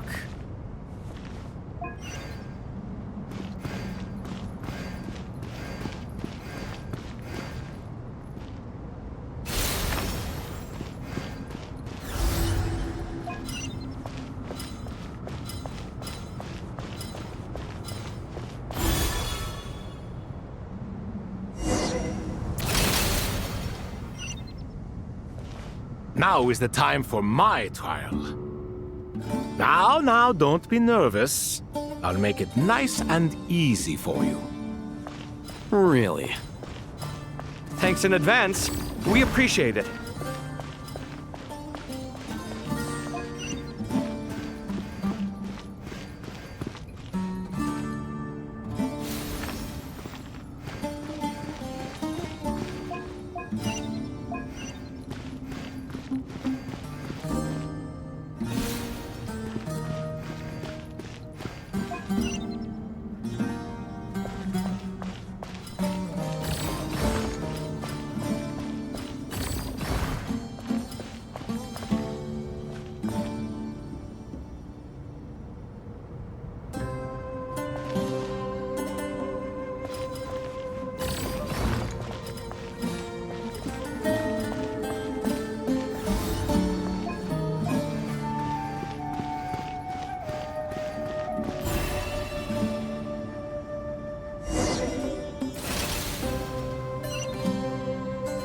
Ibis King, don't you think this all rather inappropriate? You may as well be handing them victory on a silver platter. Do not expect me to follow your lead. Ha! Suit yourself.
Ibis King, don't you think this all rather inappropriate? You may as well be handing them victory on a silver platter. Do not expect me to follow your lead. Ha! Suit yourself.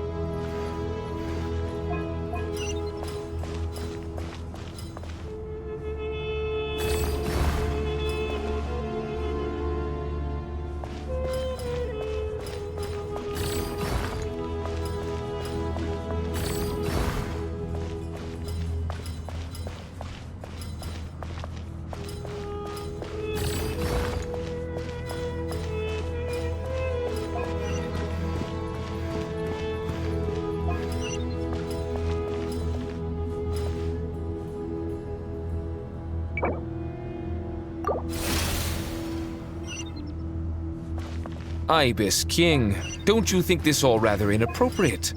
You may as well be handing them victory on a silver platter. Do not expect me to follow your lead. Ha! Suit yourself.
Done. Finally. But seriously, that was incredible. Standing on the chessboard felt completely different from standing on solid ground. And also... Oh, sorry. I'll save my thoughts for later. Thanks to the three of you for helping us out with this. Is it just me, or were you giving us quite a lot of guidance along the way? We made but a humble contribution. You lived up to our expectations. Bravo! Our aid was not given for naught. In addition to the existing functions, I'd like to ask you for another favor. Since Aru's interference shield can cover the entirety of the mausoleum, it should be possible to extend its range even further. Perhaps you can find a way. So, building upon the existing functions to... I'm with you! Imagine for a moment. What would the ideal outcome look like if this function were compatible with the devices? I agree. This is the best solution possible. Please, everyone, we beg you to help us. Me, oh my! Well, since you ask so very nicely, I suppose... Goti? Kroko? What do you say? Naturally.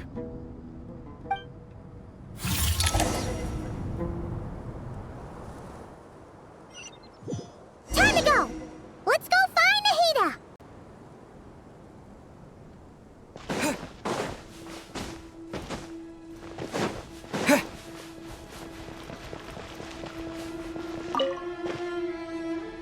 There you are. Miss Nicole truly is an angel. She shows great wisdom in guiding others, and she has already sent word to Natlan on our behalf.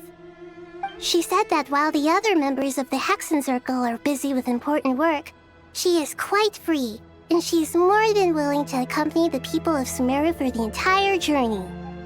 Oh, yes, Nicole, all right. Always super patient and loves to help everyone out. She's the best. She is. So kind and enthusiastic. Well, time for us to get going. Let's head out.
This should be one of the closest places to Natlan in all of Sumeru.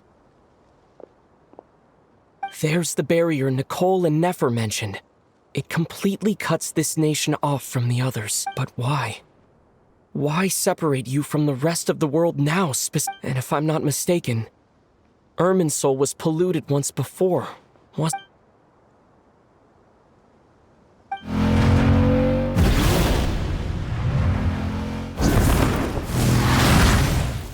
Good question. I'm wondering the same thing myself. That voice.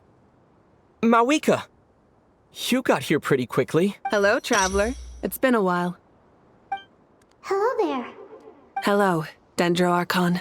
Mawika, I apologize for asking you to meet at the border and such. I also apologize for not being able to greet you in person. The form in which you see me now is one carried by the traveler. The real me is inside the mausoleum of King Deshret, and I am reaching out to you with my mind from here. Irminsul has been infiltrated by the Doctor. We must be on our guard, as he can spy on information in the world from within the tree. Fortunately, there is no record of the Traveler in Irminsul, and you are still within Natlan's borders. My records will be preserved in the Night Kingdom, rather than the ley lines. As long as the Night Kingdom remains disconnected from the ley line cycle, the Doctor has no way of knowing my movements.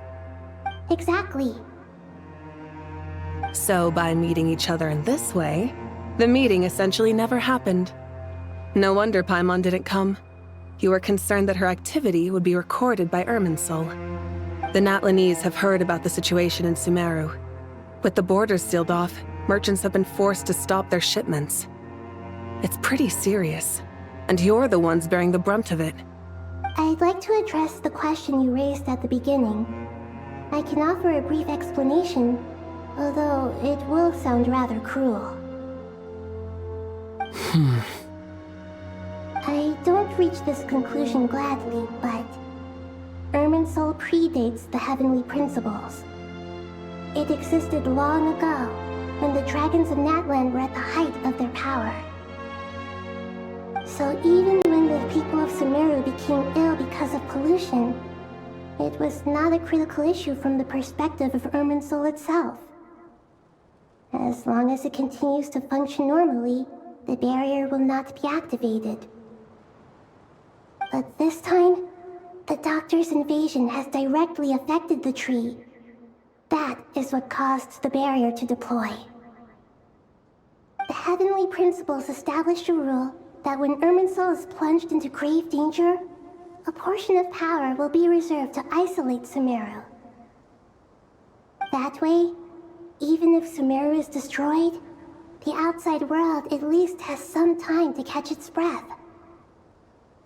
We'd certainly need it. The heavenly principles created almost everything that exists in Teyvat today. To them, preserving the existence of the world and its inhabitants takes priority over protecting Sumeru.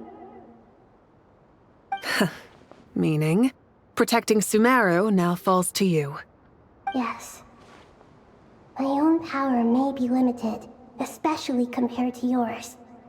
But that doesn't mean that we're just gonna sit around and wait for the end.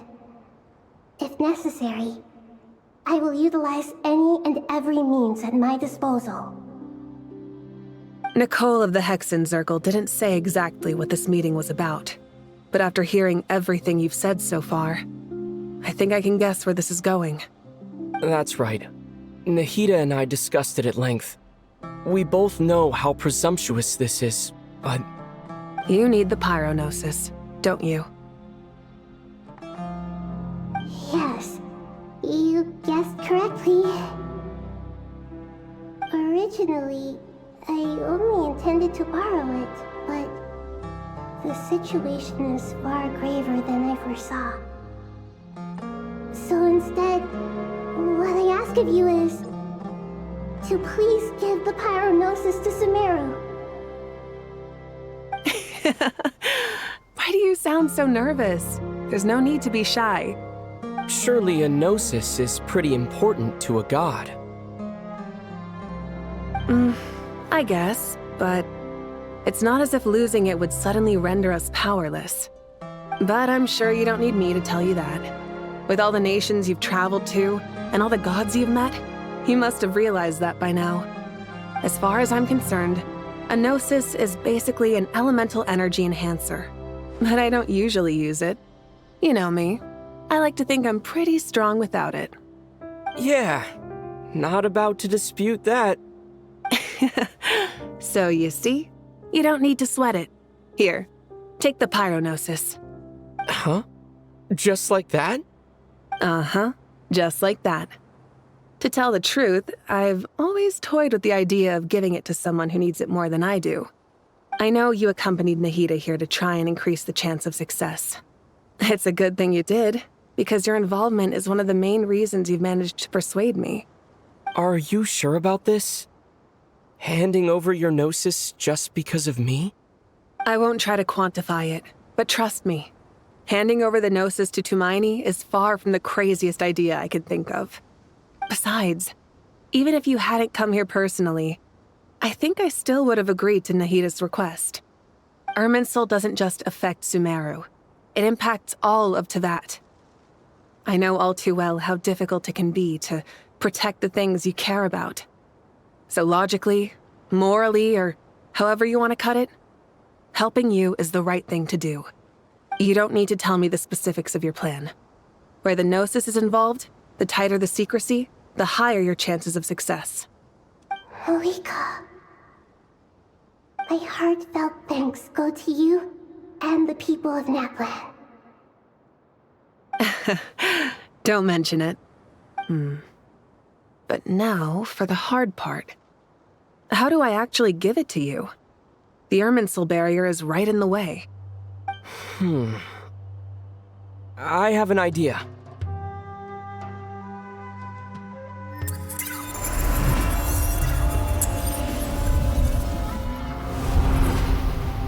Just as I thought. Incredible. What did you do? Just made a lucky guess. This seems to happen quite a lot. Things that apply to everyone else don't seem to apply to me. I figured the same might be true here. Irminsul usually produces effects based on the records it holds. Since the Traveler is a descender, Irminsul contains no records of him, and thus has no way to impede him. Is that right? You really are full of surprises. Catch. Whoa! Thank you, Mawika.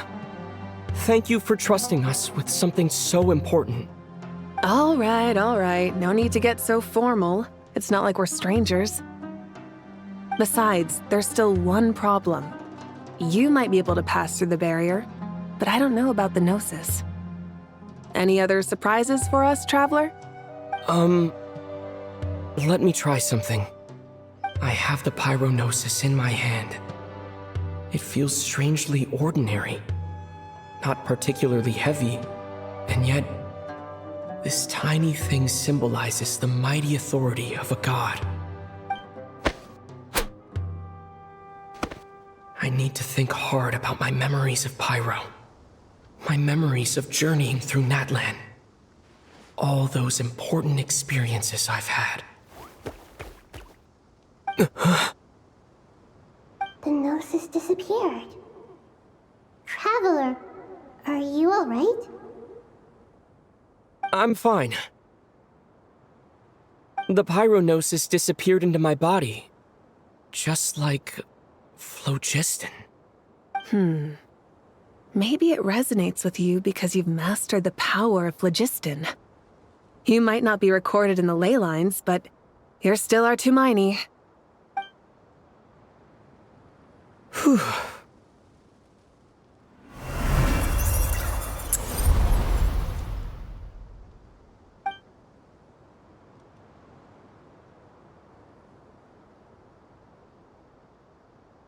Please allow me to express my gratitude once again, Malika. Pleasure.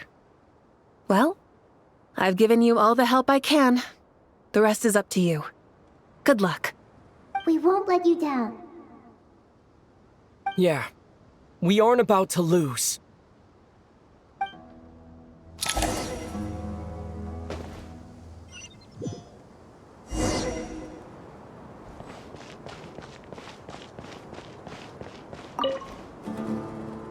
Traveler, Paimon, how are you feeling? Paimon's a teensy bit nervous, but only a teeny tiny bit. Seems like she's gotten way braver over the last few years, huh? Of course. After all the adventures you've had with the Traveler, I'm sure you've gained a lot of experience and grown as a person. I'm doing all right. What about you, Nahida? How are you holding up? With the negative effects of Irminsul, I am a bit like a piece of fruit that's been burrowed into by hungry insects and left to rot. I'd be lying if I said it was nothing. But please don't worry. We all know what we're getting into, and we've prepared as well as we can. I believe in everyone. I believe in you. And I believe in myself. Stoking the fire inside oneself is certainly one way to live, but knowing when to rely on one's companions is also a form of great wisdom. I've been quietly learning little things from everyone, like plucking tufts of fur from a sumpter beast. Me too. With the constant traveling, I'm always learning and growing. That's the journey of life. I think there's someone else here who would share that sentiment. Don't worry about what I think. I was just passing by and happened to overhear your conversation. What are you talking about, Hat Guy? This is the top floor. No one passes by the top floor. Says who? You can fly just like I can.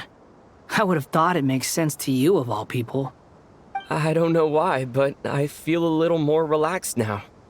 It shows that you feel comfortable laying down your burdens in our presence. It means that Sumeru is a place you can trust, where you know we have your back. And we feel exactly the same way around you. That's what it means to be friends.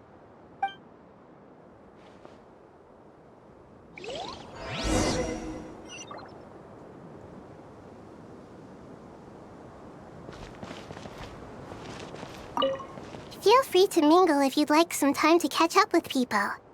Just remember to get a good night's sleep when you're done. Tomorrow is a very important day.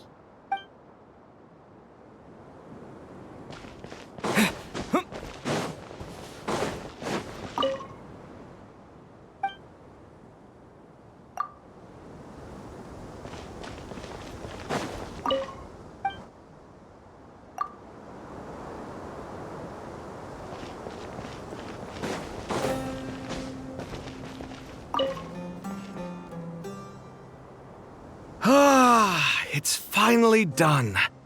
Ugh, but I have a nagging feeling that there's something I've forgotten. Oh, there you are. Everything wrapped up on your end? Okay, fair enough. That was a pointless question. You must really be exhausted. Well, it's been a busy day for both of us. When work ends, you clock out. No looking back. Yeah, we're definitely due a break. Probably a little late to start drinking now, though. I'll stick with water. Here, this one's for you. Thanks. You want a bite to eat? I can grab us something. Or wait, I think there's a stove nearby. Let me take a look.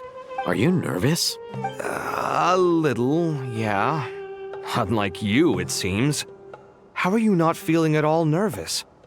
Because everything that happens next is beyond my individual control. I don't worry about things I cannot influence. What do you mean, cannot influence? You're the one who came up with half of the strategies we ended up using. There's only so much I can do. I was only doing my duty. Was it like this last time, too? You mean with Azar and his accomplices? Yes and no. The situation back then was easier to control, but we weren't as prepared as we are this time. So the enemy is stronger, but so are we. I still vividly remember the way you interrogated me in the library after the fact. Where were you when Sumeru needed you most? If your memory is so vivid, you might also recall that it was you who came looking for an argument. You're often the one who initiates these things, you know. I came for a conversation! I didn't know it was gonna turn into an argument! Anyway, at least I showed up this time. So, what do you think? What do I think? I think we're certainly better off for it.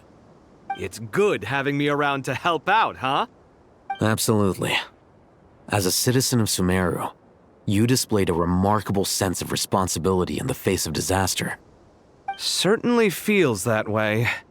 I just shudder to think how the world would have ended up if we hadn't gotten control of the situation. So, do you think this is what impending disaster looks like? The sky is so clear, and there isn't a whiff of decay or destruction in the air. It's hard to imagine that the fall of humanity could happen on an ordinary day like this. Awful things happen all the time. Sometimes people can stop them, and sometimes they can't. What you and I have done is increase our chances of stopping this one.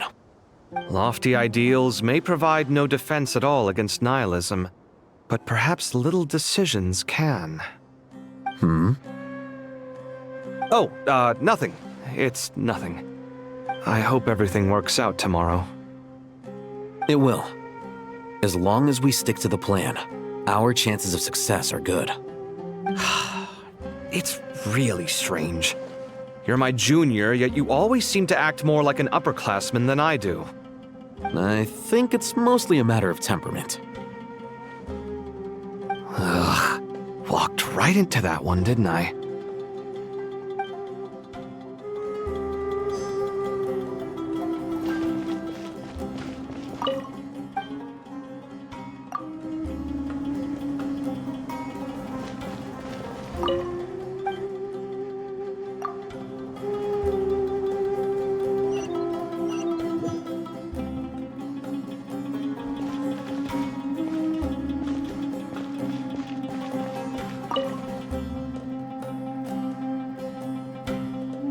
We'll make our move after sunrise tomorrow.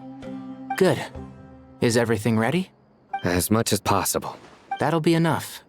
Don't let the pressure get to you. We'll take things one step at a time. Master Tainari! Mr. Sino! So this is where you were. I brought some juice and some water. Would you like some? I know how easily you get dehydrated in the desert, so you should definitely have some water. In which case, I'll have the juice. I gotta ask, though. Who's on juice-making duty at a time like this? Madame Farazan said she was feeling a little nervous, so I told her about the automatic juicer my friend invented. She took it right off me and started making carton after carton of juice. A juicer? Did Sucrose send that to you? Yeah, I hadn't had the chance to try it out before this incident occurred, but I couldn't bear to leave it behind in Gandharvaville. The juice is very sweet. I think so too. Kale, how are you feeling? Physically, I'm okay, but it just still feels strange to me. Why would a great power like this come to someone like me? I know the feeling well. That same question ran through my mind every day as a kid. At least now, you have someone who can relate to you. All the more reason that you should apply for Spontamod. Tainari fiercely opposes the idea, though. Those two things are completely unrelated. What are we all chatting about, Would anyone like any juice? Oh, you have some already. I had some earlier, ma'am. Maybe give the extra to someone else? Very well, very well. I shall be off then. There's this enormous power, and then there's little old you. You feel like there's no connection between the two. And that sense of dissonance is difficult to get used to. Yeah. But after all this time, I can't believe this stuff still gets to me sometimes. Makes me feel a little childish. Kale, just because we normally keep the conversation light doesn't mean we can't discuss deeper issues. I don't think it's childish at all. You were the victim of a terrible crime. It's normal to struggle with the fallout from it. You have absolutely nothing to be ashamed of. My professor once told me that no incident can be considered truly resolved until the victim says it's over. Your rage and your pain are completely justified. Thanks. Miss Nicole said that the same god remains which were once used to inflict so much pain upon me have now become a weapon with which I can protect everyone. It's like my own personal kind of evolution. Every innocent person who's been hurt needs time to realize that it wasn't their fault. I was the same. But it's all about to be over. Tomorrow, it ends for good. I don't know if you've noticed, but you rarely stumble over your words anymore, and your outlook has become much more positive. It's a big change from how you used to be. And since this isn't over, you can settle the matter on your own terms. It's time you seized back control. I believe in you. Yeah. Sumero is my home. And it's so important to me. I have to protect it. No. I will protect it. And once you're done, how about you come back and apply for Spontamod? Stop it with the sales pitch, would you? Hey, excuse me. There are still 3 unclaimed cups of juice here. Why don't you take one each? Ugh, my arms are getting sore from carrying them around everywhere. Madame Farazan, why are you... Here, let me take them off your hands. Thank you, Madame Farazan. Drink up and enjoy my handiwork. I think I'm going to make something else now instead. Please, try to relax, Madame Farazan. Your nerves are starting to get the better of you. I know, I know.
Something on your mind, Miss Nefer? Nothing in particular. It's just... right now, the future feels strange and unfamiliar. But the future has not yet arrived. How can you say how it feels? Some people know that there's an impending disaster. Others remain blissfully unaware. Each group is imagining an entirely different future while walking towards the same one. But when they get there, they'll still find they feel differently about it. People are shaped by their circumstances. Different circumstances create people with different perspectives. I've always found the perspective of the Vahumana Darshan to be a particularly incisive one. Even at the height of the crisis in Nodcry, people held diverging opinions. But things are different this time. Indeed. Regardless of faith, gender, wealth, skin color, or eye color, everyone in Sumeru knows what will happen tomorrow. The world has never been an especially fair place. Yet now, against all odds, a moment of unprecedented unity and equality is about to take place. It's fascinating. If only my father could have lived to see this era. Era. To me, that term represents a much greater span of time. It can be an unsettling word. I would even say I'm afraid of it. Do angels even feel fear? Yes, at least I do. I fear the gap that grows wider with each passing day and the never-ending flow of time. Time renders all memories insignificant, and reduces all splendor to nothing. But those memories are the one thing I do not want to lose. You're very human in that regard. If angels draw too close to humanity, our wings burn away in the bright flame of awareness, and we fall to the earth. After spending so long among humans, I have lost much of my former glory. Maybe that's a good thing. You're more human than some humans are. I've been talking to Kale a lot in recent days. We seem to be in completely opposite situations. I suppose that makes us good case studies for comparison. Case studies for who? Myself, I suppose. After comparing the two of us, I suddenly discovered that I desired more than before. It was a gentle, pleasant sensation. Just as most people pursue glory and miracles, I too am pursuing miracles of my own.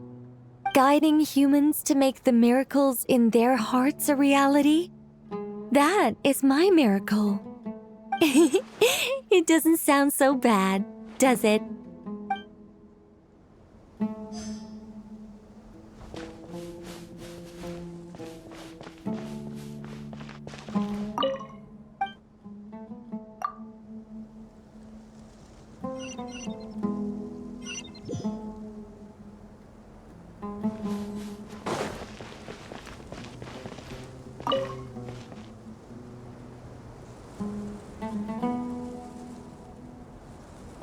Look at the time. I should head back. I'm so sorry. I was in a hurry and didn't look where I was going. Are you all right? I'm fine. Wait, you're... Have we met? Not exactly. I think we may have crossed paths by the house of Dana before. Oh. You're Hat Guy! From Vahumana, right? You recognize me?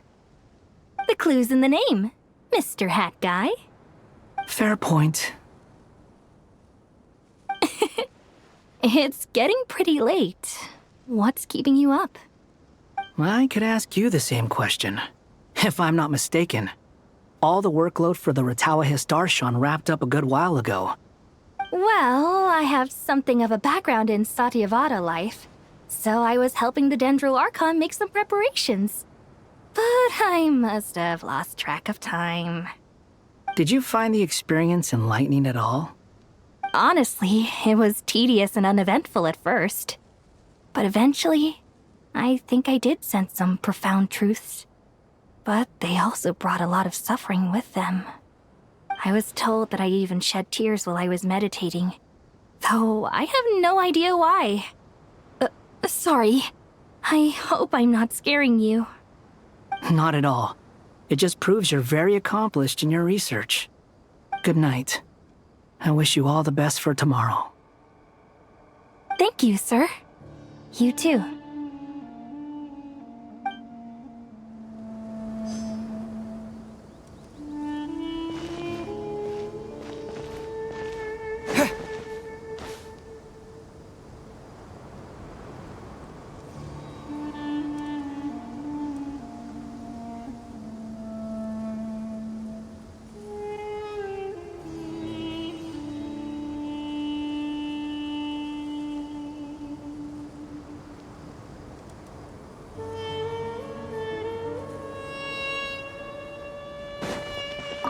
Good night.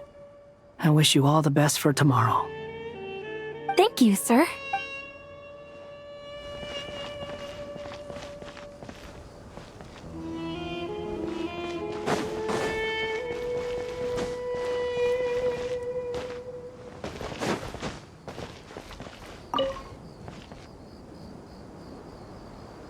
Too bad we've got a fight tomorrow. I could really do with a stiff drink. Let us pray instead. Prayer. How nostalgic. Lord Sangama Bay. Came to get some fresh air too, did ya? That's right. That's Actually, I was hoping I might run into you, Dia. I wanted to let you know that I've stocked up on that perfume you said you were so fond of. No, really? I'll take 2. Any chance of a friends and family discount? I knew you'd ask that. And I'm afraid to say that... Surprise! It's free of charge. That's very generous of you, Lord Sangama Bay. Does this mean you've made a fortune in Notcry? Nope. Turns out it's not that easy to turn a profit there. I even ran some assorted losses. But anyway, that has nothing to do with why I wanted to give you and Dia a small gift. Remember that merchant caravan you two rescued in the desert last month? That was transporting my goods! No way! I had no idea that was your shipment. Explains the, eclectic mix of goods, though. Lord Sangama Bay's investment in the desert and generous stockpiling of goods has helped many people over the years. The shelters you funded especially have made life a little easier for the children and the elderly. Wait, how did you know about that? Oh, I see.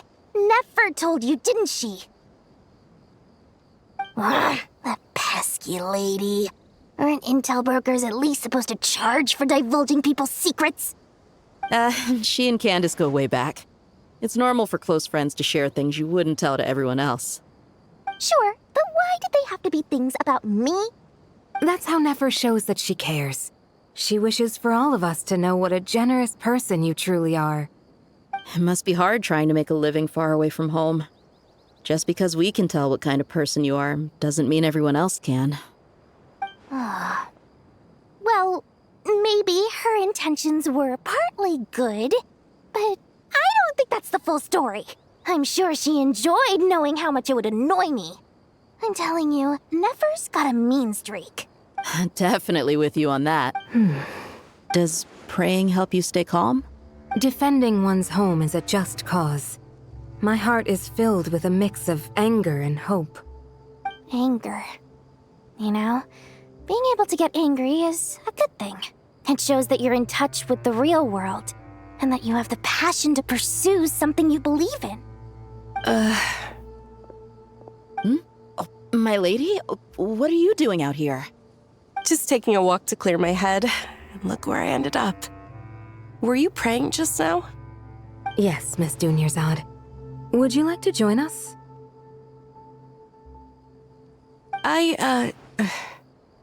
Come on, it's fine. She won't mind who you pray to. Oh, then sure.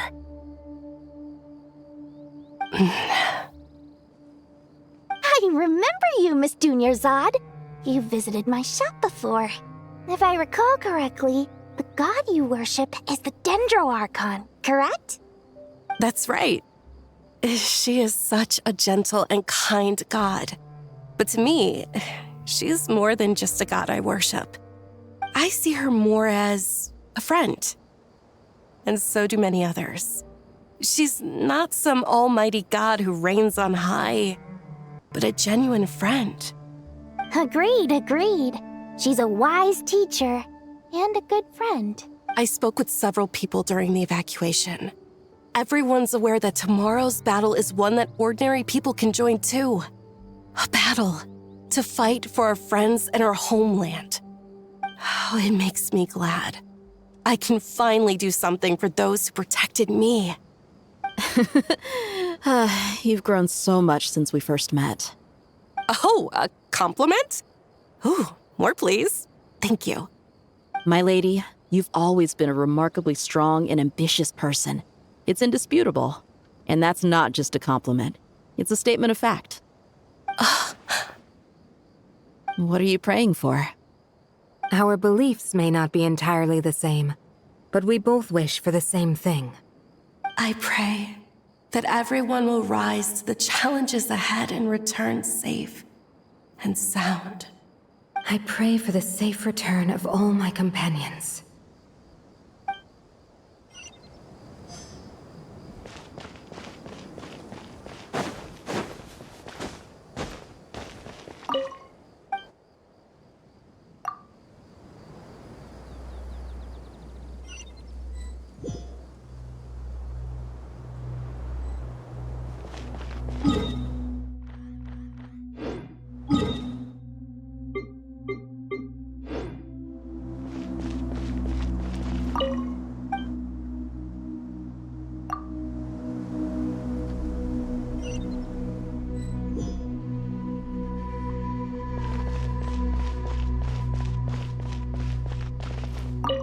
Drink up and enjoy my handiwork. Please. I know.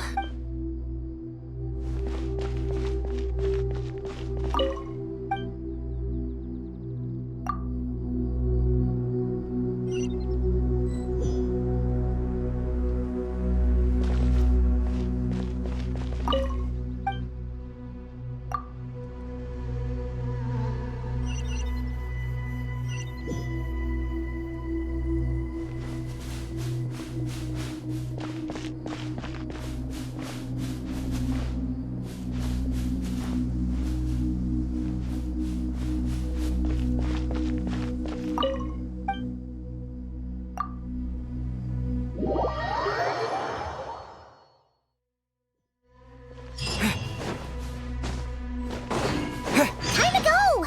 Let's meet the others at the mausoleum of King Deshret.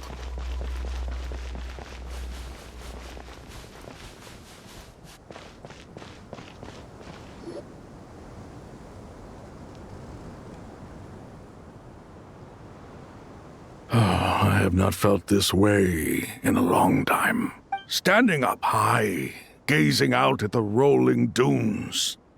One cannot know what freedom truly means without first losing it.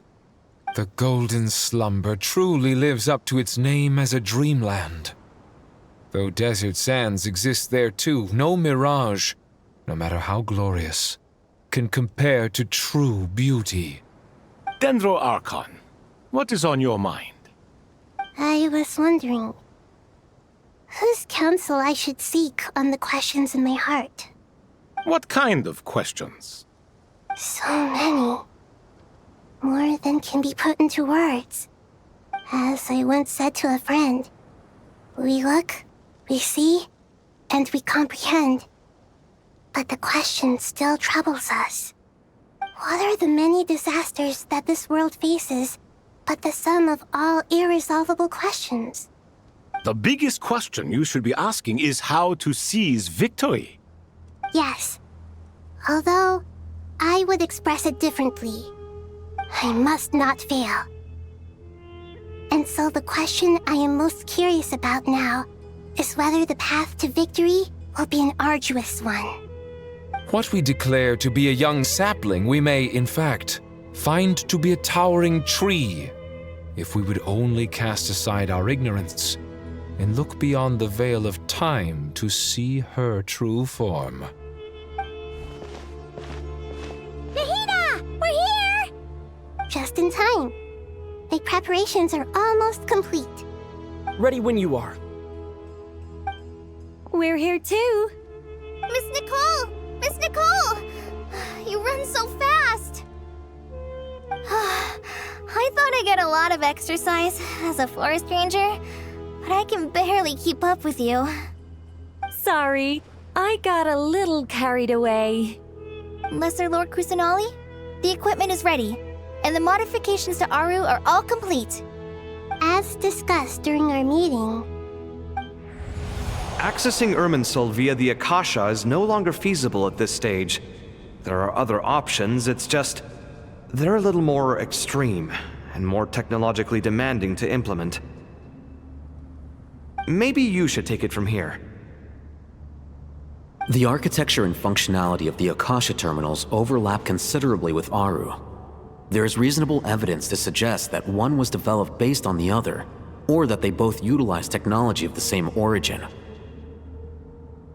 As long as the transplant and merge operation succeeds, Aru should theoretically work on a scale greater than the Akasha and approximately equal to Irminsul. It will become the largest active computing device in all of Teyvat. A system this powerful is capable of a lot of different things. In the past, the Akasha was primarily used for one-way information transmission, but I suspect it could also serve as a central bridging hub. In the pursuit of greater knowledge, some scholars have attempted to connect their consciousness to Irminsul through the use of terminals, incense, and meditation. Correct. In academic language, scholars who reach that stage are said to have entered Satyavada life.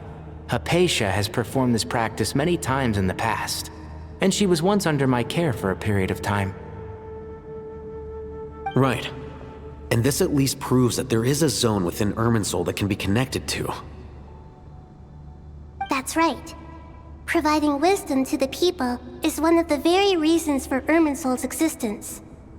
I think I understand where you're going. Please, continue. In that case, I'll skip to the conclusion then. We need to further modify Aru, merge it with the Akasha, manufacture terminals, and distribute them to every single person we can reach. Every person? Even the desert folk? Yes, everyone. I've already calculated the amount of raw materials we need. So you mean we're going to get new Akasha terminals? Yes, but this time the people of Sumeru won't be using them to acquire knowledge, just to connect to Irminsul. That's the key. When we evacuated the city, we brought all the important assets from the House of Dana, in case we ended up needing them. Fortunately, this included the Akasha system's main terminal. We've checked all the relevant records, and one thing is certain. Nothing like this has ever been done on this scale before, so... Everyone in Sumeru is part of the plan. Whoever controls the people controls the situation. Since this function of Irminsul was introduced, it has only ever been made available to scholars, who don't constitute a particularly large group of people. But by expanding the scale to include all the people of Sumeru, all the individual connections will stack up to create a significant load on the system. Under normal circumstances, Irminsul would be able to cope with the additional load. But with it already being unthus, it might be possible to shut it down.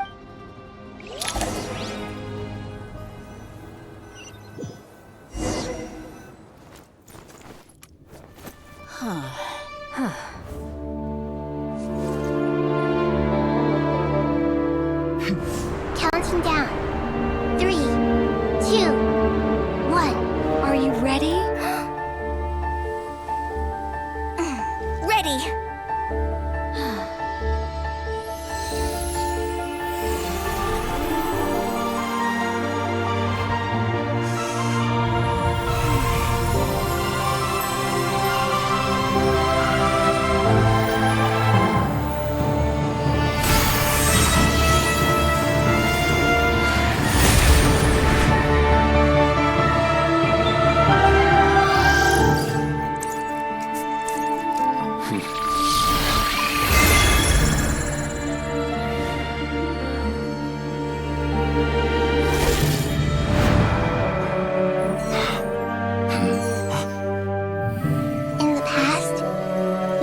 sought knowledge, they turned to the Tree of Wisdom.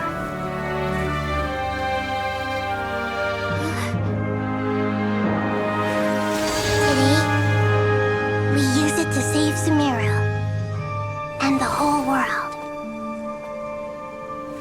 These boughs that nurtured learning must not become tools for destroying the world.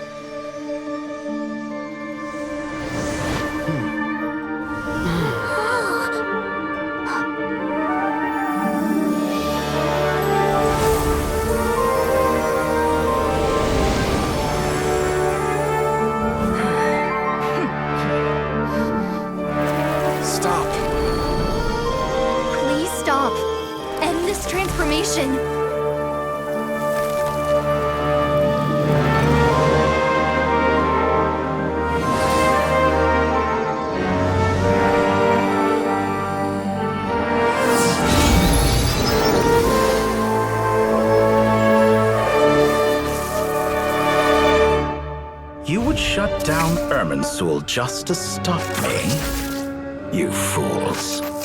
I have all the time in the world.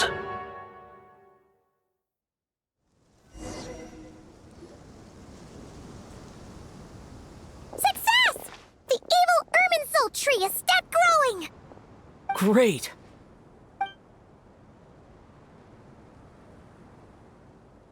What a display of true courage! The courage to think and the courage to act!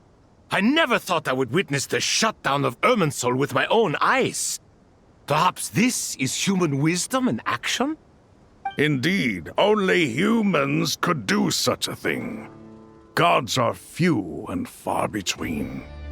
What was once created for spreading knowledge is now used for another purpose. A rather ingenious plan. I am grateful to you three for your help. Only thanks to you were we able to extend Aru's interference capabilities to cover all terminals. Now, nobody who wears a terminal will have their activity accurately tracked by Irminsul. No matter how many eyes Dottore possesses, he will not be able to see us clearly. Now for the next step. I will need the help of your supreme powers once again. How might we be of service, Lord of Dendro? I need to reach the Eternal Oasis immediately. Right now? In that case, Ibis King, would you agree that this is a fine opportunity to dust off our old tricks? Never. I assume you have that chess set with you? You mean the one you gave to me as a gift? How could I? You misjudge me. I just wanted to show you another way you can use it. Connect to Safei Shatran. Safei Shatranj? Thoth's chess set gains its power from the chessboard laid out in the desert by King Deshret and ourselves. All ceremonies conducted using the chess set must be activated via Safei Shatranj. In other words, the chess set is an extension of the chessboard. In the past, moving a chess piece was a sacred and momentous act. Transfer initiated. Entering live combat mode.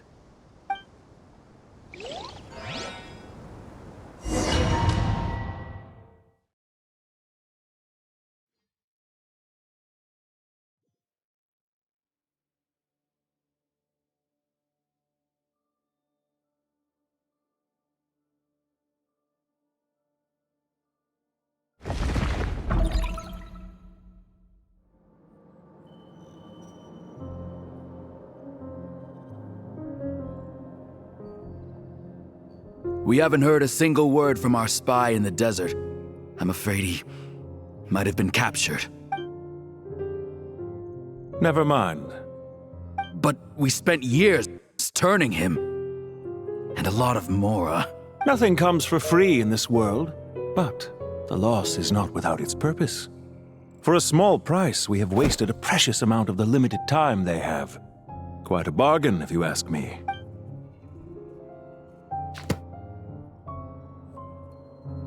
Understood.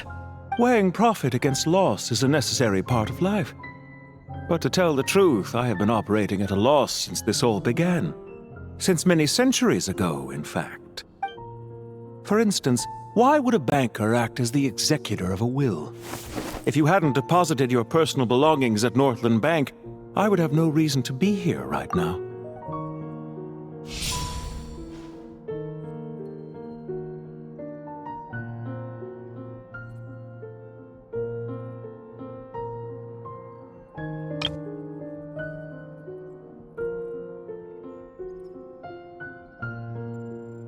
Dottore, I've placed your final data backup into the ley lines as per our contract. I trust we are now square for the safe deposit fees you paid. Is it not a little petty to split hairs like this, given our amicable relationship? I consider sound bookkeeping a matter of principle. Do not forget that you only live to see this day thanks to me. In fact, every day of your life since you met me, you've been living on borrowed time. Why, that's hardly a fair assessment. I will concede that my survival was perhaps at your whim, but I became a harbinger on my own merits. Managing money is not like other professions. Mine is not a role I could have acquired based on your recommendation alone, and certainly not one I could have lasted so long in without genuine ability. The information stored in the ley lines is quite comprehensive. Rest assured, I have not forgotten how strong your pride is. Well, I presume you have no sense of fragmentation while talking with me? How could anything possibly go wrong with such strict measures in place? The remainder of your soul was split in two, with one half sent to Nodcry and the other stored in the most secure vault of the Northland Bank. Though I must say, your disdain for the other segments is quite amusing. Zandik is you, and you are Zandik. Zandik created the segments, yet you, a segment yourself, reject him.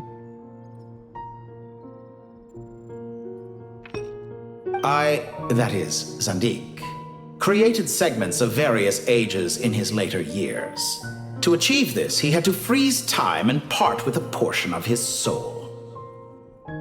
But as constructive as it sounds, it erases my uniqueness. If each segment is equally me, then by the same token, none of them are truly me. A soul living forever in the past inevitably holds different views than he did in his later years. The same thing that completes me also restricts me. You too might ask yourself which stage of your life you want to be preserved at. The day your business failed? Or the day you were framed by a gang and sold off to a medical lab as a test subject? We needn't dredge up the past. This undesirable plan was eventually scrapped. Lesser Lord Kusanali was quite right. I needed an opportunity to eliminate myself. And after that, I concluded that there was no more effective plan than directly splitting the soul. Once the soul is transferred out, you will find that creating a physical body is far simpler than creating a puppet. The other half of your soul suffered a crushing defeat in Nodcry, you know. And yet in the process, I obtained the information I always wanted, did I not? Because now we finally know where the best testing ground truly lies. I once thought your ultimate goal was to ascend to godhood. But as it turns out, that was merely one of your experiments. Experiments take many forms. Most people are too eager for success, too fixated on the end goal. They forget that the experimental process itself is just as important. A suspiciously vacant seat, a new face. I trust you can put two and two together. The reason it doesn't exist is because someone tampered with the record. What can I say? After all your efforts, you really did uncover the world's secrets. So, is the new world you promised a lie? No, it never was. I am glad to be able to control Irmin's soul from within. Now I shall attempt to create a new world inside the existing one. Almost everyone faces the prospect of death, but not a single person has ever been able to experiment unrestrained in the afterlife through sheer force of will. I am the only one to have overcome this enormous challenge. Would I not be letting the world down if I didn't make the most of the opportunity to experiment? Clearly, the dividing of your soul did not affect the magnitude of your ego. Out of all the versions of you that have ever existed, this you is the most insane and the most radical. Is that why you chose to work with me? Which was it then? My insanity? Or my radicalism? Could I call myself a venture capitalist without a suitably ambitious plan to invest in? Yours happened to fit the bill quite perfectly. Well then, I must say, while I am surprised enough that you showed up at all, what surprises me more is that you chose to present yourself as my former subordinate and not as the banker Pantalone. Why make things harder than they need to be? Exposing my true identity in a situation like this would only serve to destroy diplomatic relations between Snezhnaya and Sumeru. I daren't imagine the consequences. Showing up in the name of the original antagonist gives you the recognition you rightly deserve, while also being sensitive to Snezhnaya's predicament. It was an easy win. As for why I'm here, if you're suggesting that your credit is in the negative, I won't argue with that. Many people say that about you. I'd argue that a significant factor in your willingness to cooperate is the fact that you have but a few years of life left after my death. Living and dying together has a way of binding two parties together rather closely. Is it not true that a relationship should be judged by both the positive and negative returns it yields. So some of what I said actually made it into your head after all. It's true that I hope you don't die too soon, but don't you find that a strange thing for me to say? After all, you've already had quite a long life, especially for a human being. Let's not pretend that you're any more innocent than I am. Are we not the same in this regard? We both despise the existing laws of this world, and neither of us enjoy being under anyone else's control. Is it really so greedy to want the world to operate by a new set of rules? Of course not, my dear friend. And as I've said before, mutual interest is the foundation for the most reliable of relationships. You can attest to that. I just hope there never comes a day when I have to work too hard to prove that. Regrader, sir. People have been spotted approaching Sumeru City. How strange. Despite your access to Irminsol's data, it appears the soldiers noticed before you did. They must have found a workaround. Well, Dottore, I trust you know what this means. The fact is... They're coming. They'll breach the city gates any moment now. But even so, I would say Irminsol is a wonderfully convenient thing on the whole. If you do manage to create a new world, perhaps you could plant one outside my office, too. I'll consider it. What do you need me to do? Stall them? The experiment will take time. Stall them for as long as possible. Very well. But you're really asking for the moon here. Have you heard this story? There was once a guilty man, kneeling in the center of a church while an angry mob outside waited to bring him to justice. He pleaded with the gods, begging them to grant him one final request, the chance to finish confessing his sins before he was sentenced. Many suns and moons passed, seasons changed, and still his confession continued, as if he intended to speak until the end of time. Are you suggesting I worship you as a god? Or were you hoping that I might confess my sins to you? Certainly not the latter. That would make my life miserable indeed.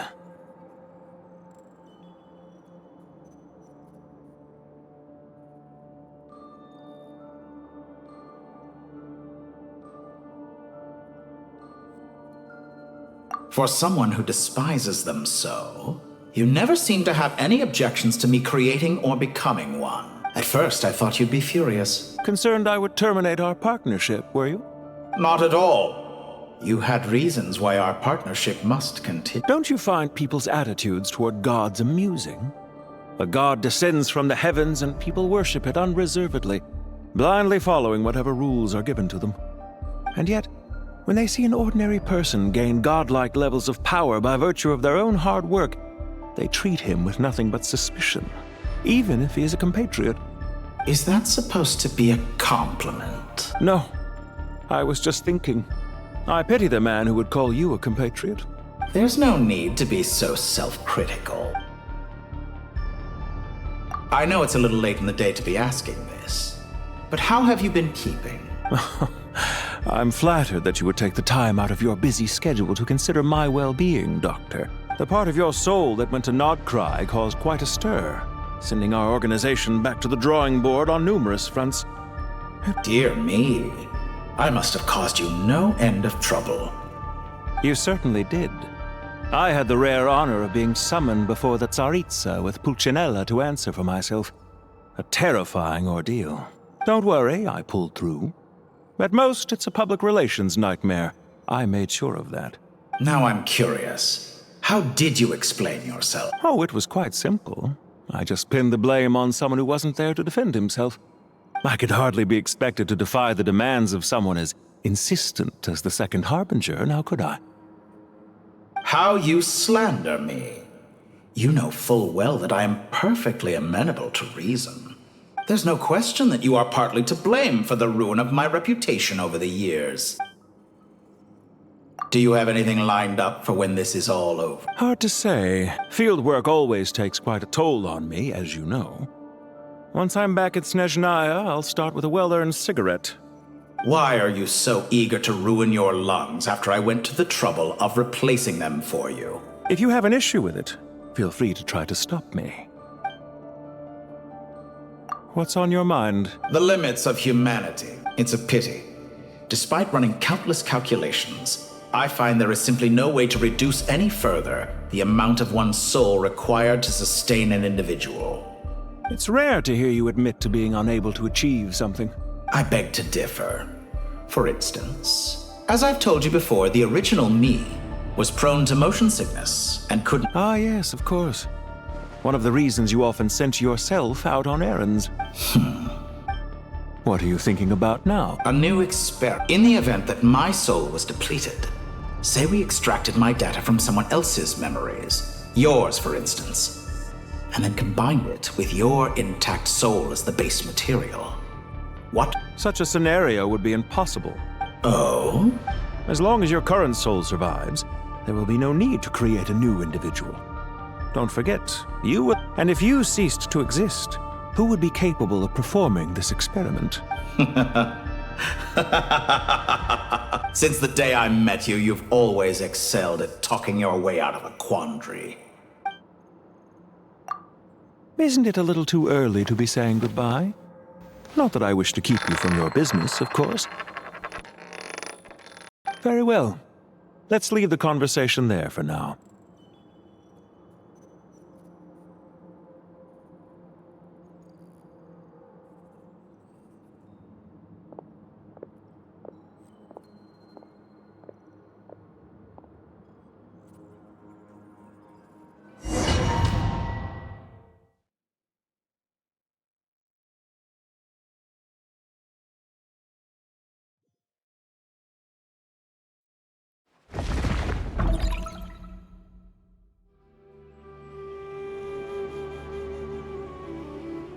The power of King Deshret's 7 pillars is truly remarkable. With just a chessboard, you can move an entire unit across the material plane. Yeah, sets us up for a much easier fight. Really makes my day. The last time we stormed the city, it involved a lot more running around. I wonder how many people can say they stormed a city twice in their lifetime. I was just thinking that. I've definitely had more than my fair share of unusual experiences in my life. This is my first time here, actually. We never usually leave Gandharvaville. I hope this will be my last time. Does everyone have to chime in? Can't we just fight? What an amusing comment, my dear lady. Yet humans often... Whoa! Why is... Because the image on her shield is one of me. And I, of course, can appear wherever I wish to. Huh. Well, la-dee-da. Isn't that fancy? Could I get in on this? You wish for your gauntlet to speak? Ahem. I think you'll find that it is I whose image is carved here upon... Thanks. Definitely feel stronger now. You're welcome, my lady. I am glad to lend you my power. Sino, what's the situation? There are troops stationed at every entrance. As we expected. A frontal assault will suffice. Everyone, stick to the plan. We'll take the main entrance. You head for the House of Dana's side door. Move out.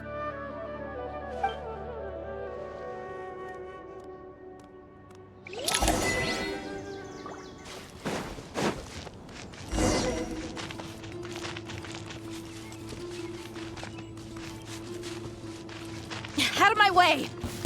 Take this! Watch out!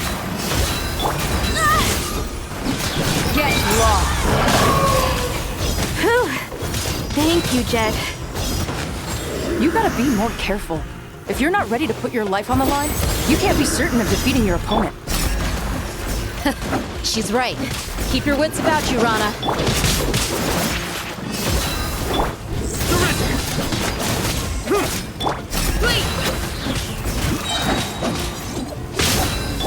Gloves off!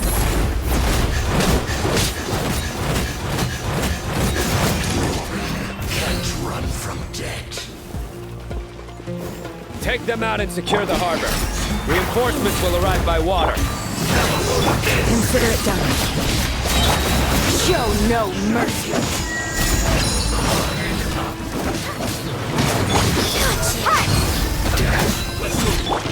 Pin them down!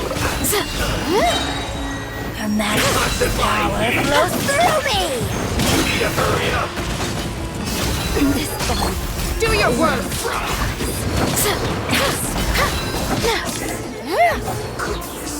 Through.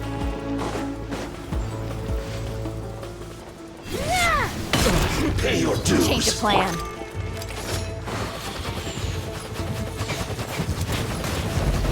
Let's get it on! Hear my prayer! Surrender! Through me, justice is served! You stay condemned!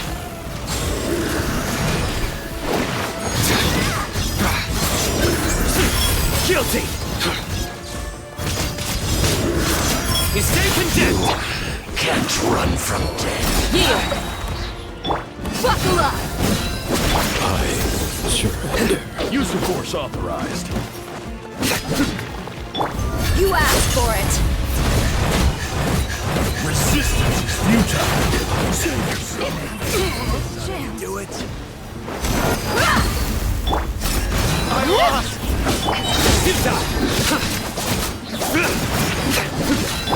Do your work! Intel! Send!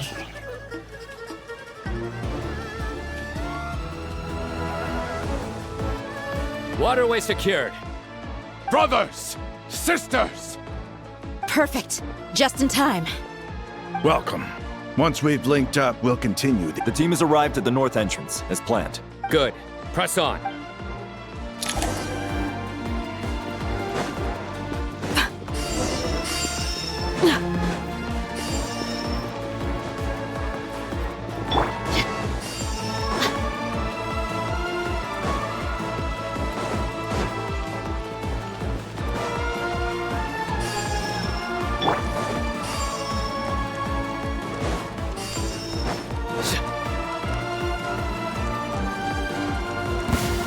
Are you Raise up your here to weapons! play Yield! with me? Look alive! Nowhere to run! Your sins weigh upon your soul! Please!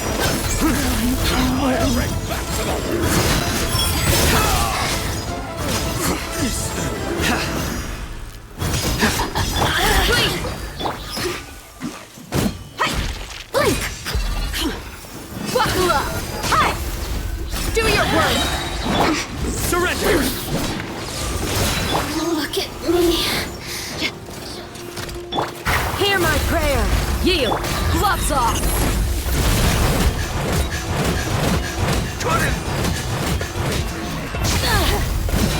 Please! Did it take too long?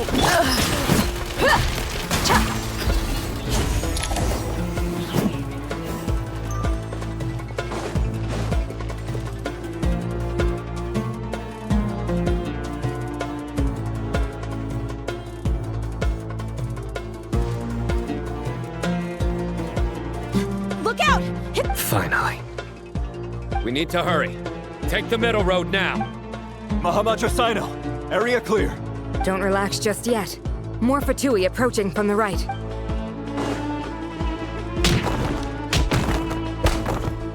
Irminsul cannot track our movements. If necessary, we could split up. Don't worry.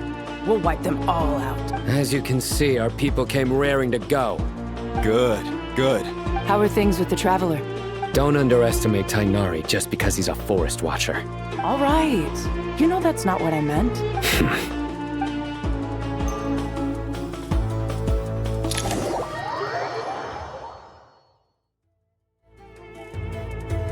Sino and the reinforcements have drawn the Fatui's fire. By using a cluster leaf of cultivation, we can pass. Good luck with that. Huh? Oh, yeah. Ready? Ready.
I hear everything!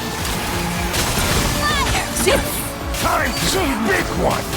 I lost!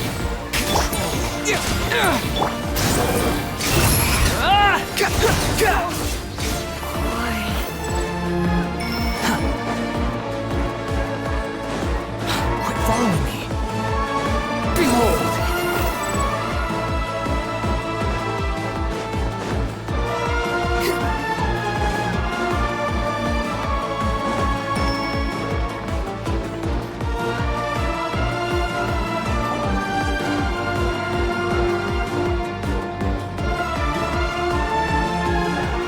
Fatui soldier.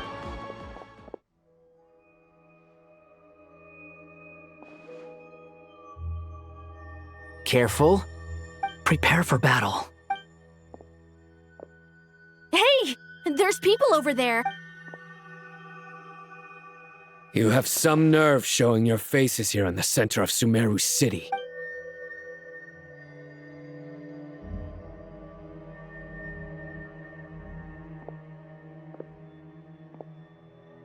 You're right on schedule. Well, this guy sure as heck isn't your average Fatui Sark. They've stationed quite a few people nearby. Everything about this guy feels too deliberate. I highly doubt he's just a subordinate of Dottores. And he's no mere sergeant. Whatever his rank is, it's high. Much higher than we thought. So you've been waiting for us. But it looks like you're geared up for a conversation, rather than a battle. Very clever, General Mahamatra Sino. I know you're the one in charge of this siege, and I look forward to making a deal with you. A siege? Sumeru City belongs to us! Historically, yes. But things can always change. We have quite a sizable force with us, you know. For instance... There's a Fatui ambush at the north gate. Can you handle him? We can for now. Yes, I'm quite sure both sides can hold their ground for the time being. The battle has not yet reached its climax. But what happens next? Do you enjoy watching bloodshed? Surely some of those here are people you count as friends. Once a war begins, some people must die. I doubt you wish that fate upon anyone you know. Wait a second. It's a trick. He's not even there. Silence! He disappeared. What was that? A ghost? Curses! He was never there to begin with. Enough talk! Attack! I apologize for being unable to accompany you at this crucial moment, but I am compelled to leave for reasons beyond my control. Sumeru's General Mahamatra is quite ruthless. It's a good thing I wasn't there in person. Your illusion held them up for a time just fine. But now... Decoy or not, what matters now is that they will be heading your way. Not imminently.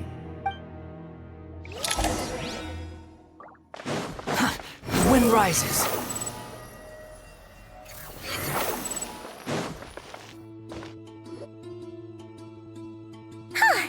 We made it! This is far enough.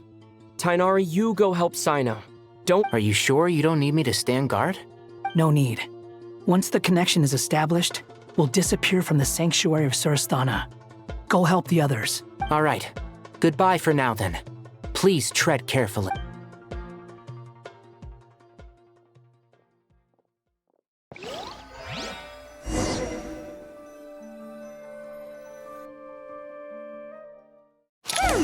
Now where's the interface Nahida mentioned?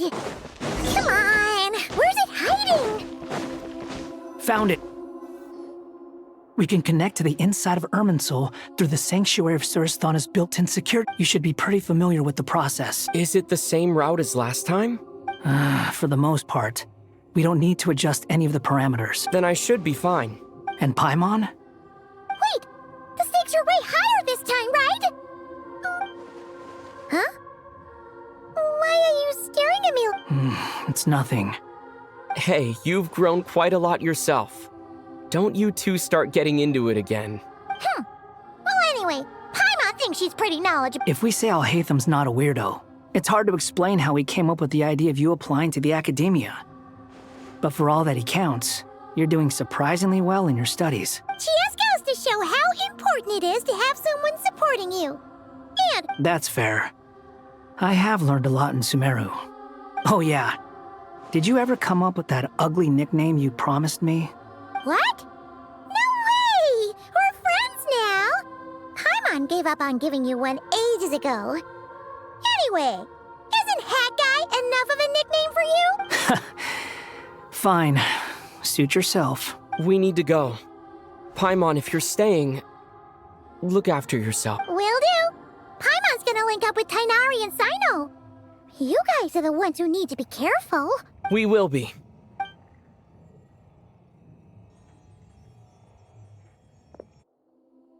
Initiating connection.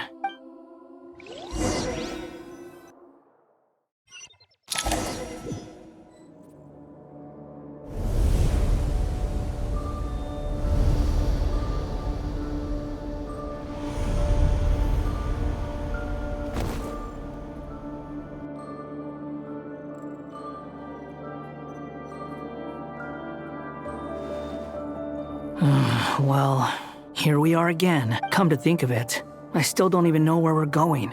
Thanks to our terminals, it should be impossible for Irminsul to read.